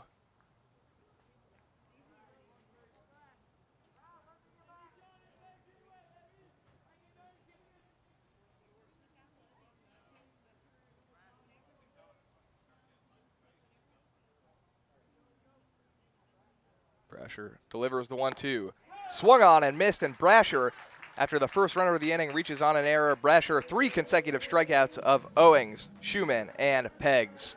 Samford continues to lead 5-2. They'll come to the plate in the bottom half of the 7th. You're watching Samford Baseball on the Samford Sports Network. We are the Southern Conference. And it's on us to stop sexual assault on our college campuses. To get in the way before it happens. To get a teammate or friend home safe. To not blame the victim. We are the Southern Conference. And it's on us to look out for each other on our campuses. To not turn a blind eye. To intervene when something isn't right. We are the Southern Conference. And it's on us to stand up. To step in. To take responsibility. We are the Southern Conference, and we take the pledge to stop sexual assault. It's on us, all of us, to make a difference on our campuses. Join us and take the pledge to be a part of the solution at itsonus.org.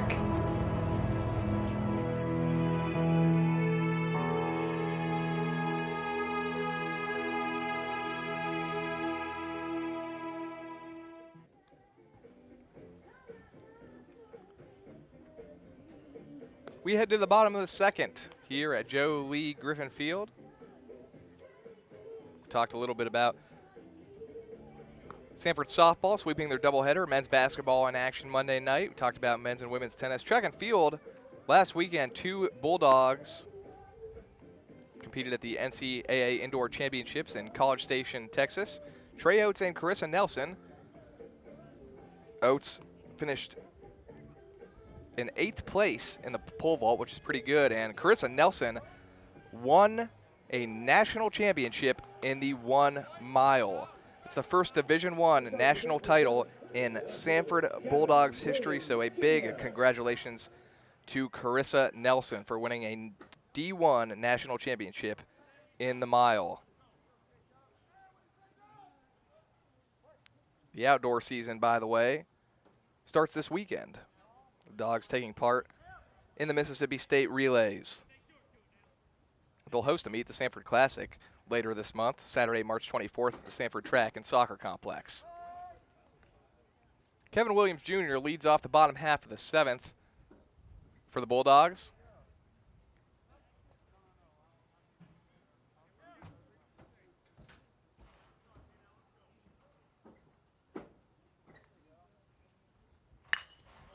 Takes a swing on a 1-1 count, drives one to left, back at the wall, looking up, it's out of here. Kevin Williams, another home run, his 2nd in as many days. It's an Alabama home run, number 8 on the season for Kevin Williams Jr., and it is 6-2 Samford. Power blast from Kevin Williams Jr., his 8th of the season.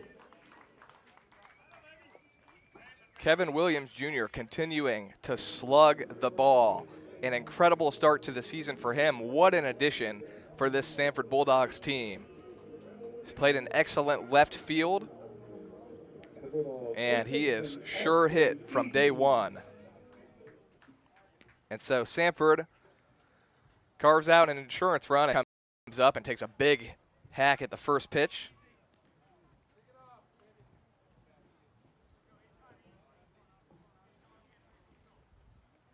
So the first run allowed by Davis Feldman as Edens pokes one into center. Coming in, diving, and unable to make the catch is Lubin. That ball is going to roll to the wall, and Edens will coast into second with a double. And so Samford's offense in business again here, this time against righty Davis Feldman. There is action in the bullpen for Eastern Michigan.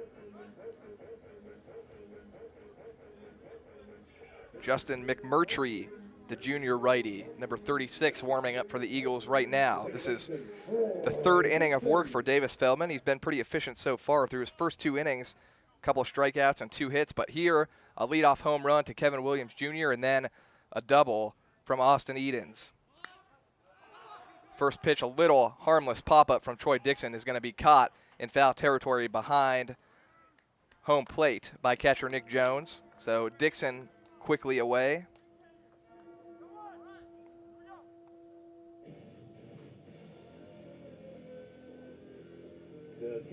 Anthony Mulrine 1 for 3 on the day with a single and a run scored. Also popped out to short and struck out looking in his most recent at-bat. Samford up 6-2 now thanks to another long ball from Kevin Williams Jr. And with Edens standing at second base, Samford may be looking to carve out another run this inning. Give their bullpen a little more room to work with. See if Brasher comes out for another inning. I would imagine that he probably will come out for the top of the 8th after his performance in the 7th, striking out the side after the leadoff runner got aboard on an E4. Mulrine behind in the count 0-2, but takes this one outside for a ball.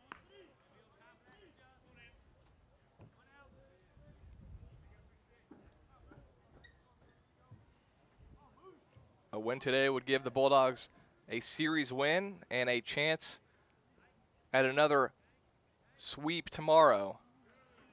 Swing and a miss, and Mulrine is down on strikes.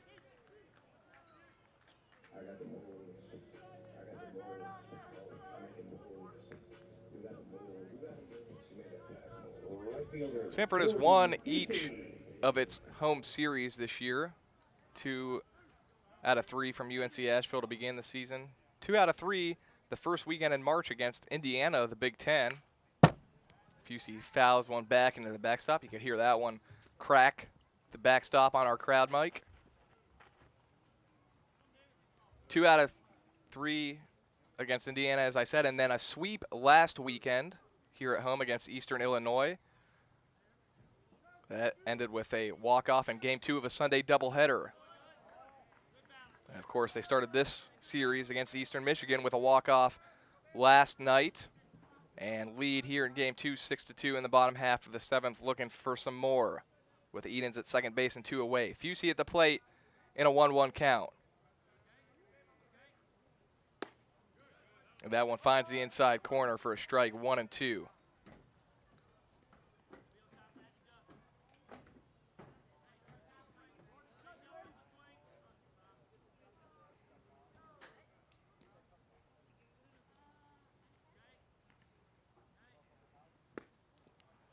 Fusey swings at the 1-2 offering and misses, so another strikeout.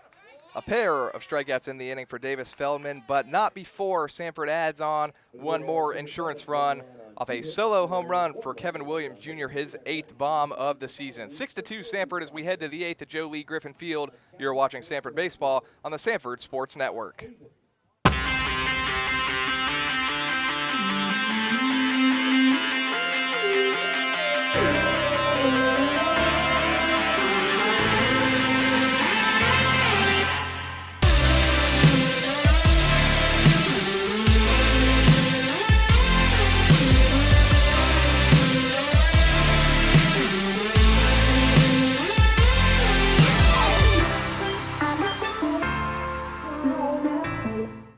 Hi, I'm John Imarino, Commissioner of the Southern Conference. With the full cooperation of our presidents and chancellors, the conference has created the SoCon Academic Exchange, a cooperative structure designed to benefit our academic efforts. 3 primary initiatives will be the collaboration of international study programs, a leadership development program to benefit faculty and staff, and an undergraduate research forum.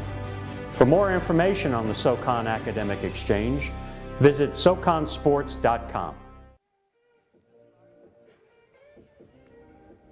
Just 1 inning pitched for Jared Brasher for Samford, but it was a good one. Struck out the side in the 7th.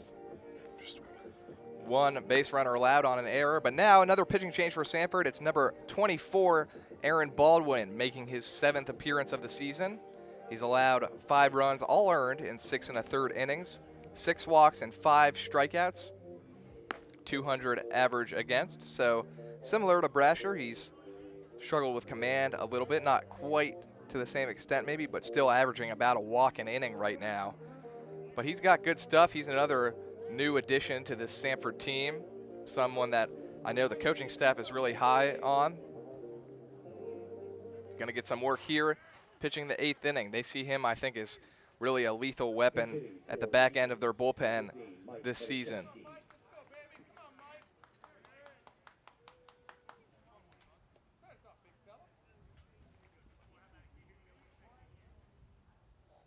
We'll have a pinch hitter here to lead off the 8th. Mike Metashevsky fouls the first pitch out of play. Metashevsky played yesterday, started out in left field, went 0 for 4 with a strikeout.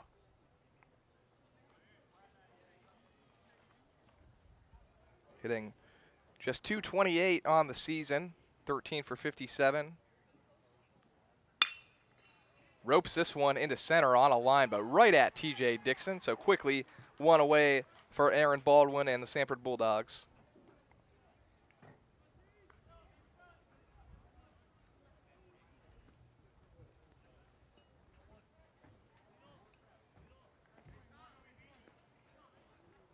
Drake Lubin, the leadoff man and center fielder for Eastern Michigan, steps back to the plate for the 4th time today. He did single in his most recent at-bat, so he's 1 for 3. As a team, just 4 hits for the Eagles so far today as he shows bunt but pulls back and takes a called strike. Yesterday it was really that bottom of the order that did the damage. Today that the top of the order has 3 of the 4 hits, the 1, 2, and 3 hole hitters, each with a hit. Montgomery, the 3-hole hitter, has both RBIs, a solo home run in the 4th, and then a sacrifice fly out to right in the 6th. A big swing and a miss from Lubin, and ahead in the count is Baldwin, 1 and 2.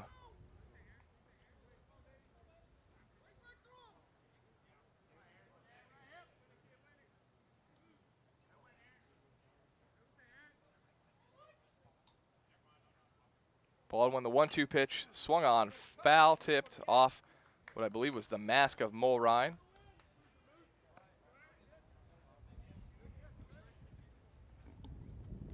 So Lubin stays alive. Eastern Michigan down to its last 5 outs of the contest, and they've got quite a bit of work to do if they want to get back in this game. It's 6-2 Samford right now. Baldwin delivers the 1-2 low in the dirt, evens the count at 2 balls and 2 strikes. Eastern Michigan just 3 wins on the season, 3 and 14. Samford looking for its 12th win. They are 11 and 6 at the moment. That one on the outside corner, a strikeout for Aaron Baldwin, and 2 away here in the top half of the 8th.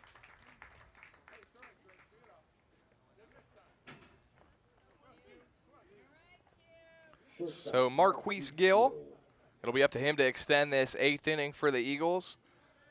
He's 1 for 3 after reaching on an infield single. He hit that ball to the left side of the infield, and it was smothered on a great diving play by shortstop Brandon Fryman. That loaded the bases with just 1 out, but Eastern Michigan was only able to get 1 run out of that situation off that sacrifice fly from John Montgomery. Ended up leaving 2 runners on base, and it proved costly as they trail by 4 right now. This one is hit on the ground, and this time it is through the hole. And so the 2nd consecutive single for Marquise Gill.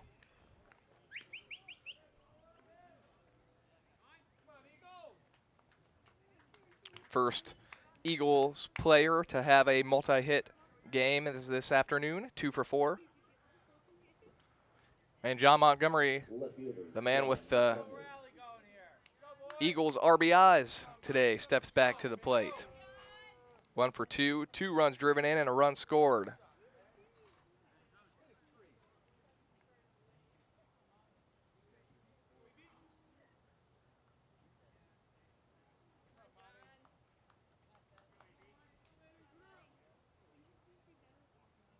Baldwin sets and delivers. In there for a called strike.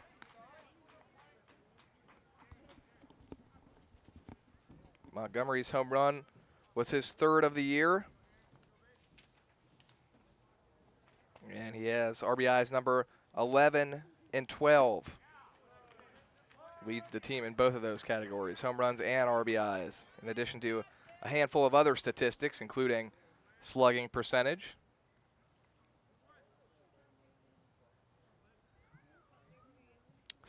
Tied for second in doubles with 4. That one just a little bit outside, making the count 1-2. Good work so far for the Samford bullpen. Jared Brasher strikes out the side in the 7th. Baldwin trying to get through the 8th.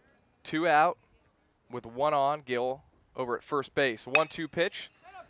Hit on the hole. Smothered by Troy Dixon on a dive to his left. Thrown out. A great play by Troy Dixon helps out Aaron Baldwin to get out of the inning. And Samford just 3 outs away now from winning the series against Eastern Michigan. They will come to the plate in the bottom half of the 8th, leading 6-2. You're watching Samford Baseball on the Samford Sports Network. Game day brings out the best in all of us.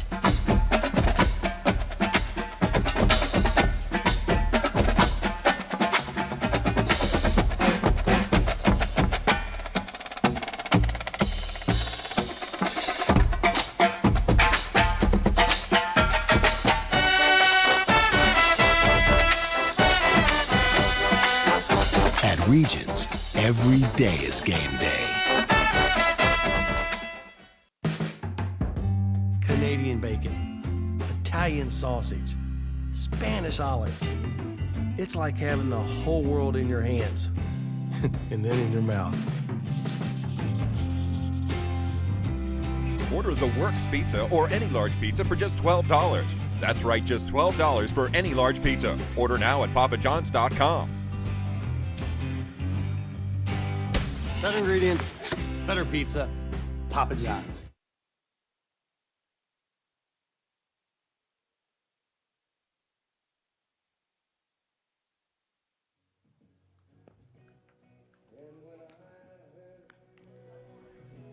We are back for the bottom of the 8th here at Joe Lee Griffin Field. Samford continuing to lead 6-2 at Joe Lee Griffin Field. It'll be the 8, 9, and 1 spots in the order due up for Samford in the 8th. Same man on the mound for Eastern Michigan, Davis Feldman, out for his 4th inning of work. He's allowed just 1 run on 3 hits through his 3 innings so far and has recorded 4 strikeouts. No walks for Feldman as Schaefer steps to the plate. 1 for 1 for Schaefer. He's reached base all 3 plate appearances, a walk, a hit by pitch, and a single. He's also scored a couple of runs as he fouls the first pitch out of play.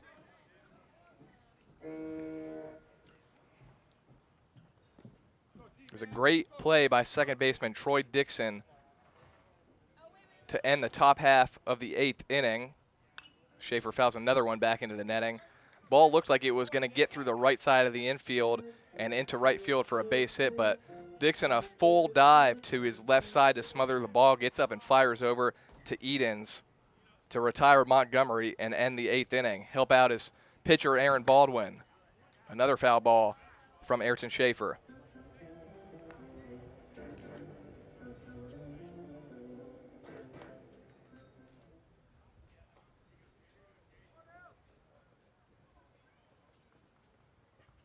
Feldman ahead of Schaefer, 0-2 here in the 8th. That one up high for ball 1. Bottom of the order has been productive for Samford. Already mentioned Schaefer has been on base 3 times. The man in the on-deck circle, Taylor Garris, 3 for 3. As Schaefer drives this one into the left field corner. Takes a big turn around first base, but he will hold at first. As Montgomery did a good job to cut that ball off before it rolled all the way into the corner. But Schaefer aboard for the 4th time today for Samford and is now 2 for 2 with a couple of singles. As I was saying, Taylor Garris, who steps to the plate now, 3 for 3 with 3 singles in this game.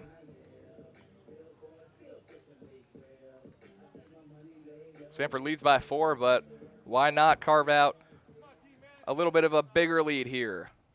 The pitch runner, number 38, Sam McWhorter. And at the plate, Bulldog, third baseman Taylor Garris. Schaefer will be done for the day. They're going to pinch run for him. It's Sam McWhorter, and he's going to take off right away. The ball gets past Nick Jones, so there will not be a throw.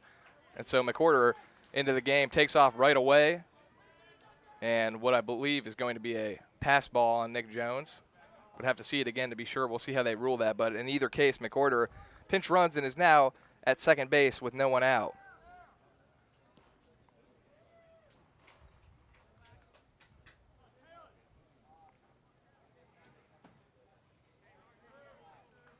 It was a strike, so 0-1 to Taylor Garris, now with a runner in scoring position and nobody out here in the bottom half of the 8th inning.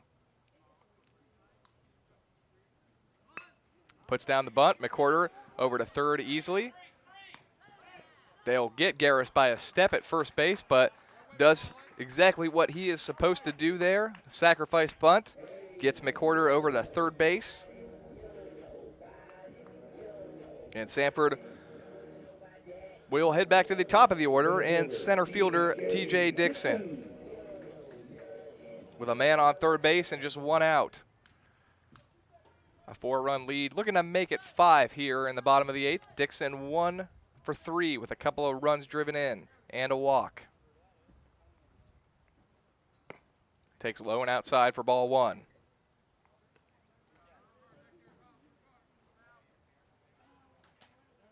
Four different Bulldogs have multi-hit games now. Williams, Edens, Schaefer, and Garris. Dixon could make it 5 with a base hit here. He does. He hits it through the right side of the infield. It's an RBI single for T.J. Dixon as McWhorter comes in to score. Dixon, 2 hits and 3 RBIs on the day, and it's 7-2 Samford.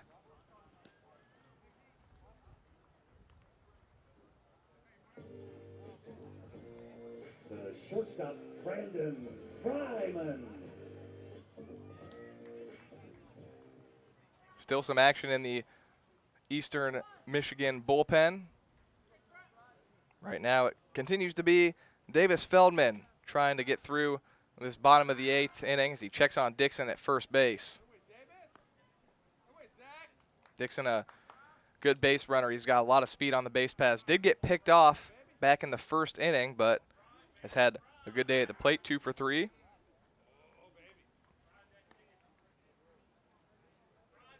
Feldman trying to make sure he doesn't get too big of a lead over there at first base right now. Brandon Fryman is 1 for 3 with an RBI. Also drew a walk in his first plate appearance of the day. 2 runs in the second, 2 runs in the third, 1 in the fourth, and then 1 in the 7th, and 1 here in the 8th for the Bulldogs as they lead 7-2.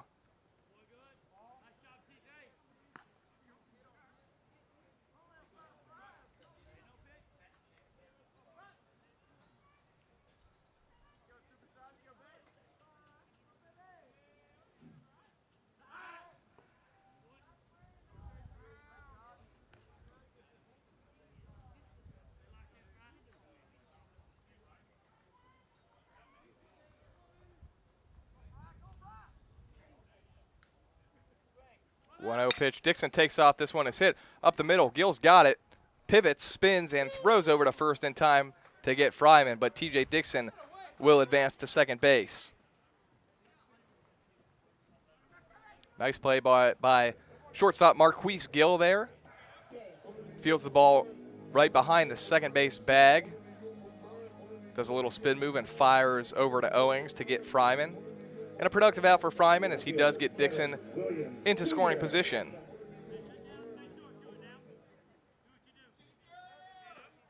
So 2 outs for Kevin Williams Jr., who smashed a home run, his second in as many days, over the left field wall. He also hit an opposite field double back in the 3rd inning and eventually scored on Austin Eden's home run. If he can go opposite field as he did on that double earlier, there's a lot of room in right field. They have a pretty big outfield shift on. Center fielder essentially playing in left center, and the right fielder Peterson playing in right center, right around where the 365 mark is. This is hit over to third base, and throwing over in time is Max Schumann. So 1 more run for Samford here in the 8th as Sam McCorder scores on an RBI single from TJ Dixon. It's 7-2 Samford, just 3 outs away from clinching a series victory against Eastern Michigan. We will be back with the top half of the 9th inning at Joe Lee Griffin Field. You're watching Samford Baseball on the Samford Sports Network.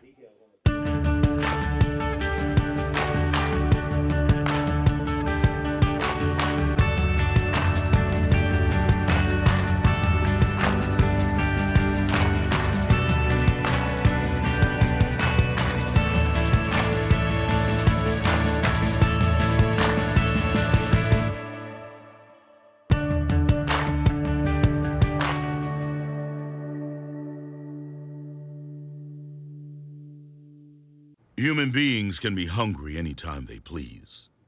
Maybe you messed up and didn't eat enough lunch. Perhaps dinner is very far away. It doesn't matter. Come to Arby's and solve your hunger problems with dollar sliders, cookies, small-sized fries, drinks, and shakes, each for $1 from 2 to 5 p.m., not a.m. Arby's, we have the meats.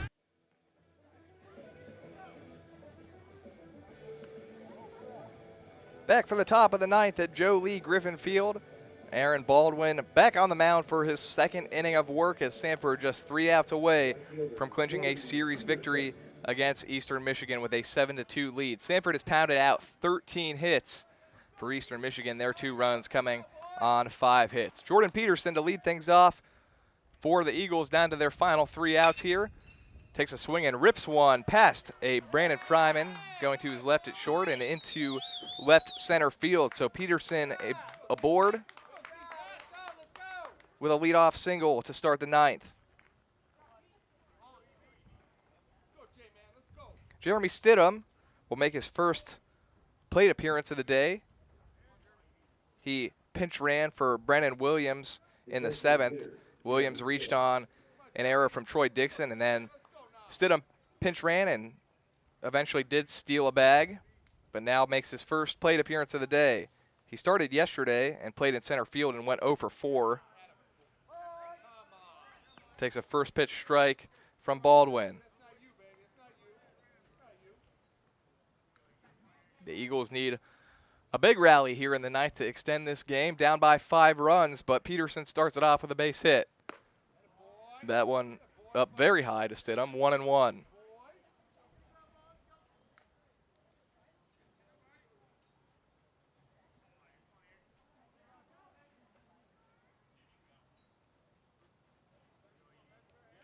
Baldwin sets, delivers the 1-1 pitch. Low for ball 2.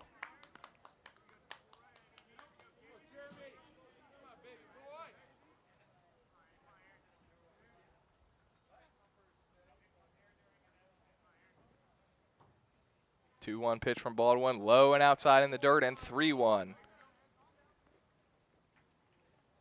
5-run lead. Don't want to issue any free base runners if you're Baldwin here. Couple runners on base, and we may see some action down in the Samford bullpen in right field. In all likelihood, this is Baldwin's inning all the way as Samford has a 5-run lead. Baldwin had a smooth 8th inning, allowed 1 base hit, but other than that, no damage. Had 1 strikeout. Trying to finish the job here for the Bulldogs in Game 2 of this 3-game series. That one is swung on and fouled back and out of play, making the count full.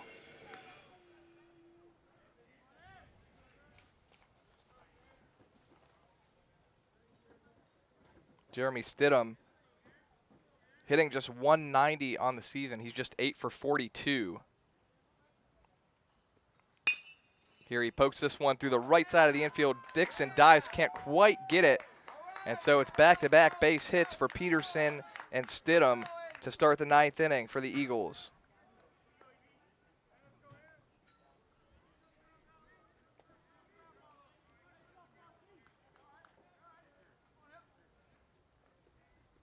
Zachary Owings, first baseman for Eastern Michigan. 0 for 3 on the day. Fly out to center field, ground out to first base, and a strikeout swinging in the 7th.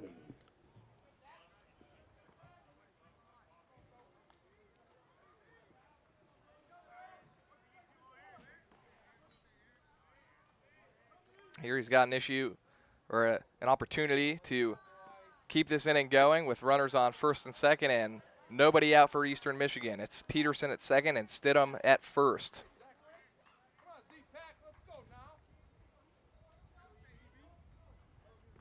Owings has driven in just 2 runs on the year out of the starting 9 for Eastern Michigan today. That is the lowest amount of RBIs.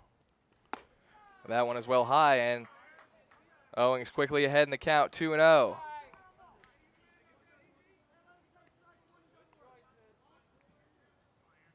Eagles trying to make this game a little bit more interesting here in the 9th inning against righty Aaron Baldwin.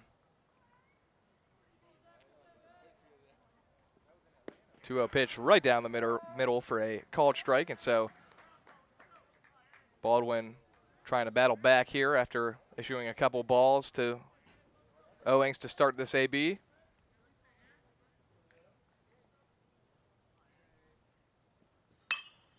This one hit out in the left. Williams a few steps back, misplayed it. It's over his head and rolls to the wall. Peterson's going to be waved around third. He will come in and score easily. No slide required. So that ball is hit out in the left, and Williams, it looked like maybe took a step or two in and then realized it was going over his head. Couldn't quite chase it down. So it's just a single for Owings, but it's an RBI single, his 3rd RBI of the season. And 3 straight singles here to start the 9th inning for Eastern Michigan, and it's just a 7-3 game now as Max Schumann steps to the plate for his second at bat.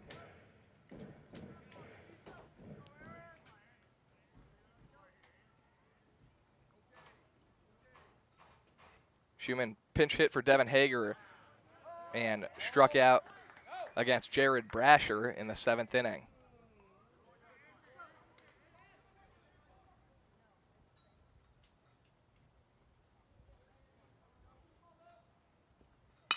Oh, 1 here, smashed in the right field. It's a base hit for Max Schumann. They will hold Stidham at third base, but the bases are loaded with nobody out for Eastern Michigan. And there will be a meeting at the mound here.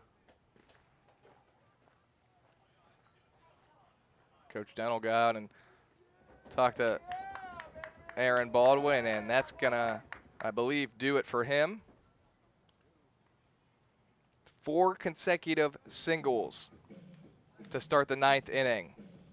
With the bases loaded and nobody out, Eastern Michigan has the tying run at the plate here in the 9th at Joe Lee Griffin Field. We will have a pitching change, so we will take a quick timeout. We'll tell you all about our new pitcher when we come back right after this quick break. You're watching Samford Baseball on the Samford Sports Network.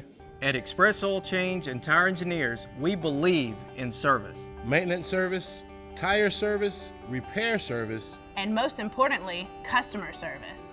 We believe in treating our customers with respect and integrity while offering all the services you need for your car.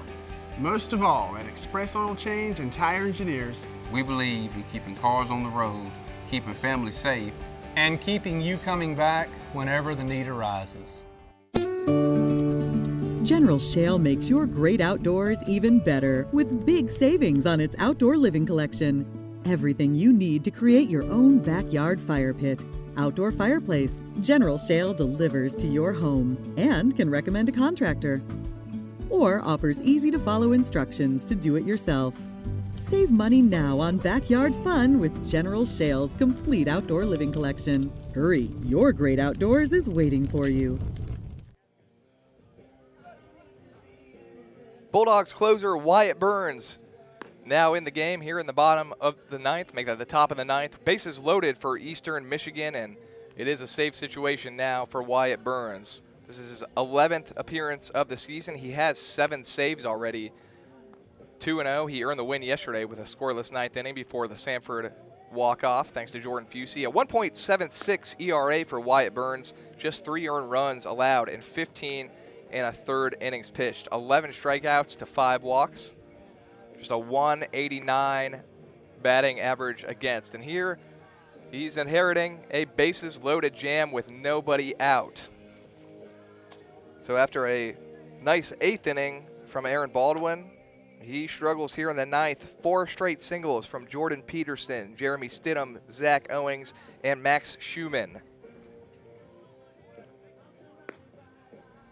So 7-3, but Eagles stand at all 3 bases. And Drake Peggs coming to the plate represents the tying run in this game, and there is still nobody out. Give the Eagles credit for continuing to fight and try to claw their way back into this game. They've given themselves a chance here in the 9th inning.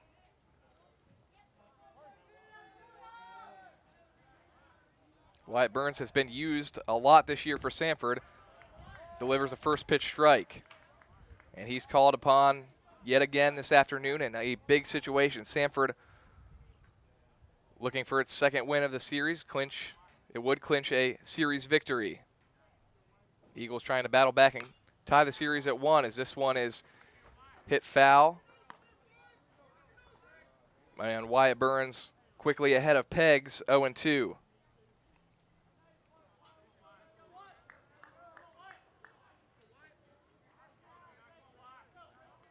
Peggs is 1 for 3 with a run scored. That hit was a single, also struck out. This one hit foul over the backstop out towards Seibert Stadium.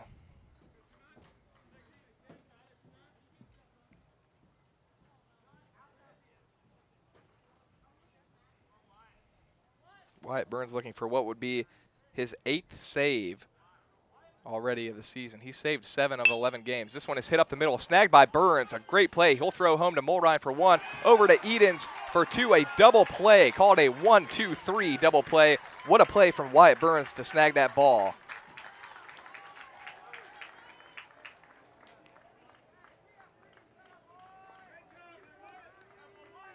That ball was hit hard. Looked like it was going to go, I think, through the legs of Burns. If not, maybe to the right of him, but Burns gets his glove down and just snags it. Great awareness to quickly throw home to Mulrine, who fires over to Edens at first for a 1-2-3 double play. And just like that, it's 2nd and 3rd with 2 outs.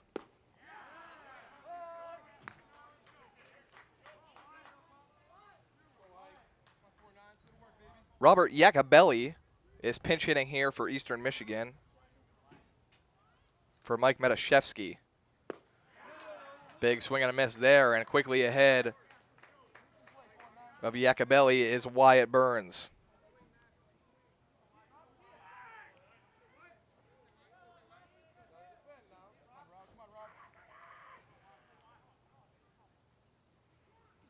Swung on and missed. Wyatt Burns comes in, gets a double play and a strikeout to get out of a bases loaded, no out jam. Samford has won Game 2 and the series with a 7-3 victory over Eastern Michigan. What a performance from Wyatt Burns after Eastern Michigan tries to claw back into this game with 4 consecutive singles to start the 9th inning. Burns comes in, snags a ground ball from Peggs to start a 1-2-3 double play, and then gets Iacobelli swinging to end the game. For Eastern Michigan, it was 3 runs on 9 hits and no errors. For Samford, 7 runs on 13 hits and 1 error. We'll take a quick break and then come back with the Coca-Cola post-game show. You're watching Samford Baseball on the Samford Sports Network. If you're entering a Division I college or university on or after August 1st of 2016, there are some new academic requirements you need to know.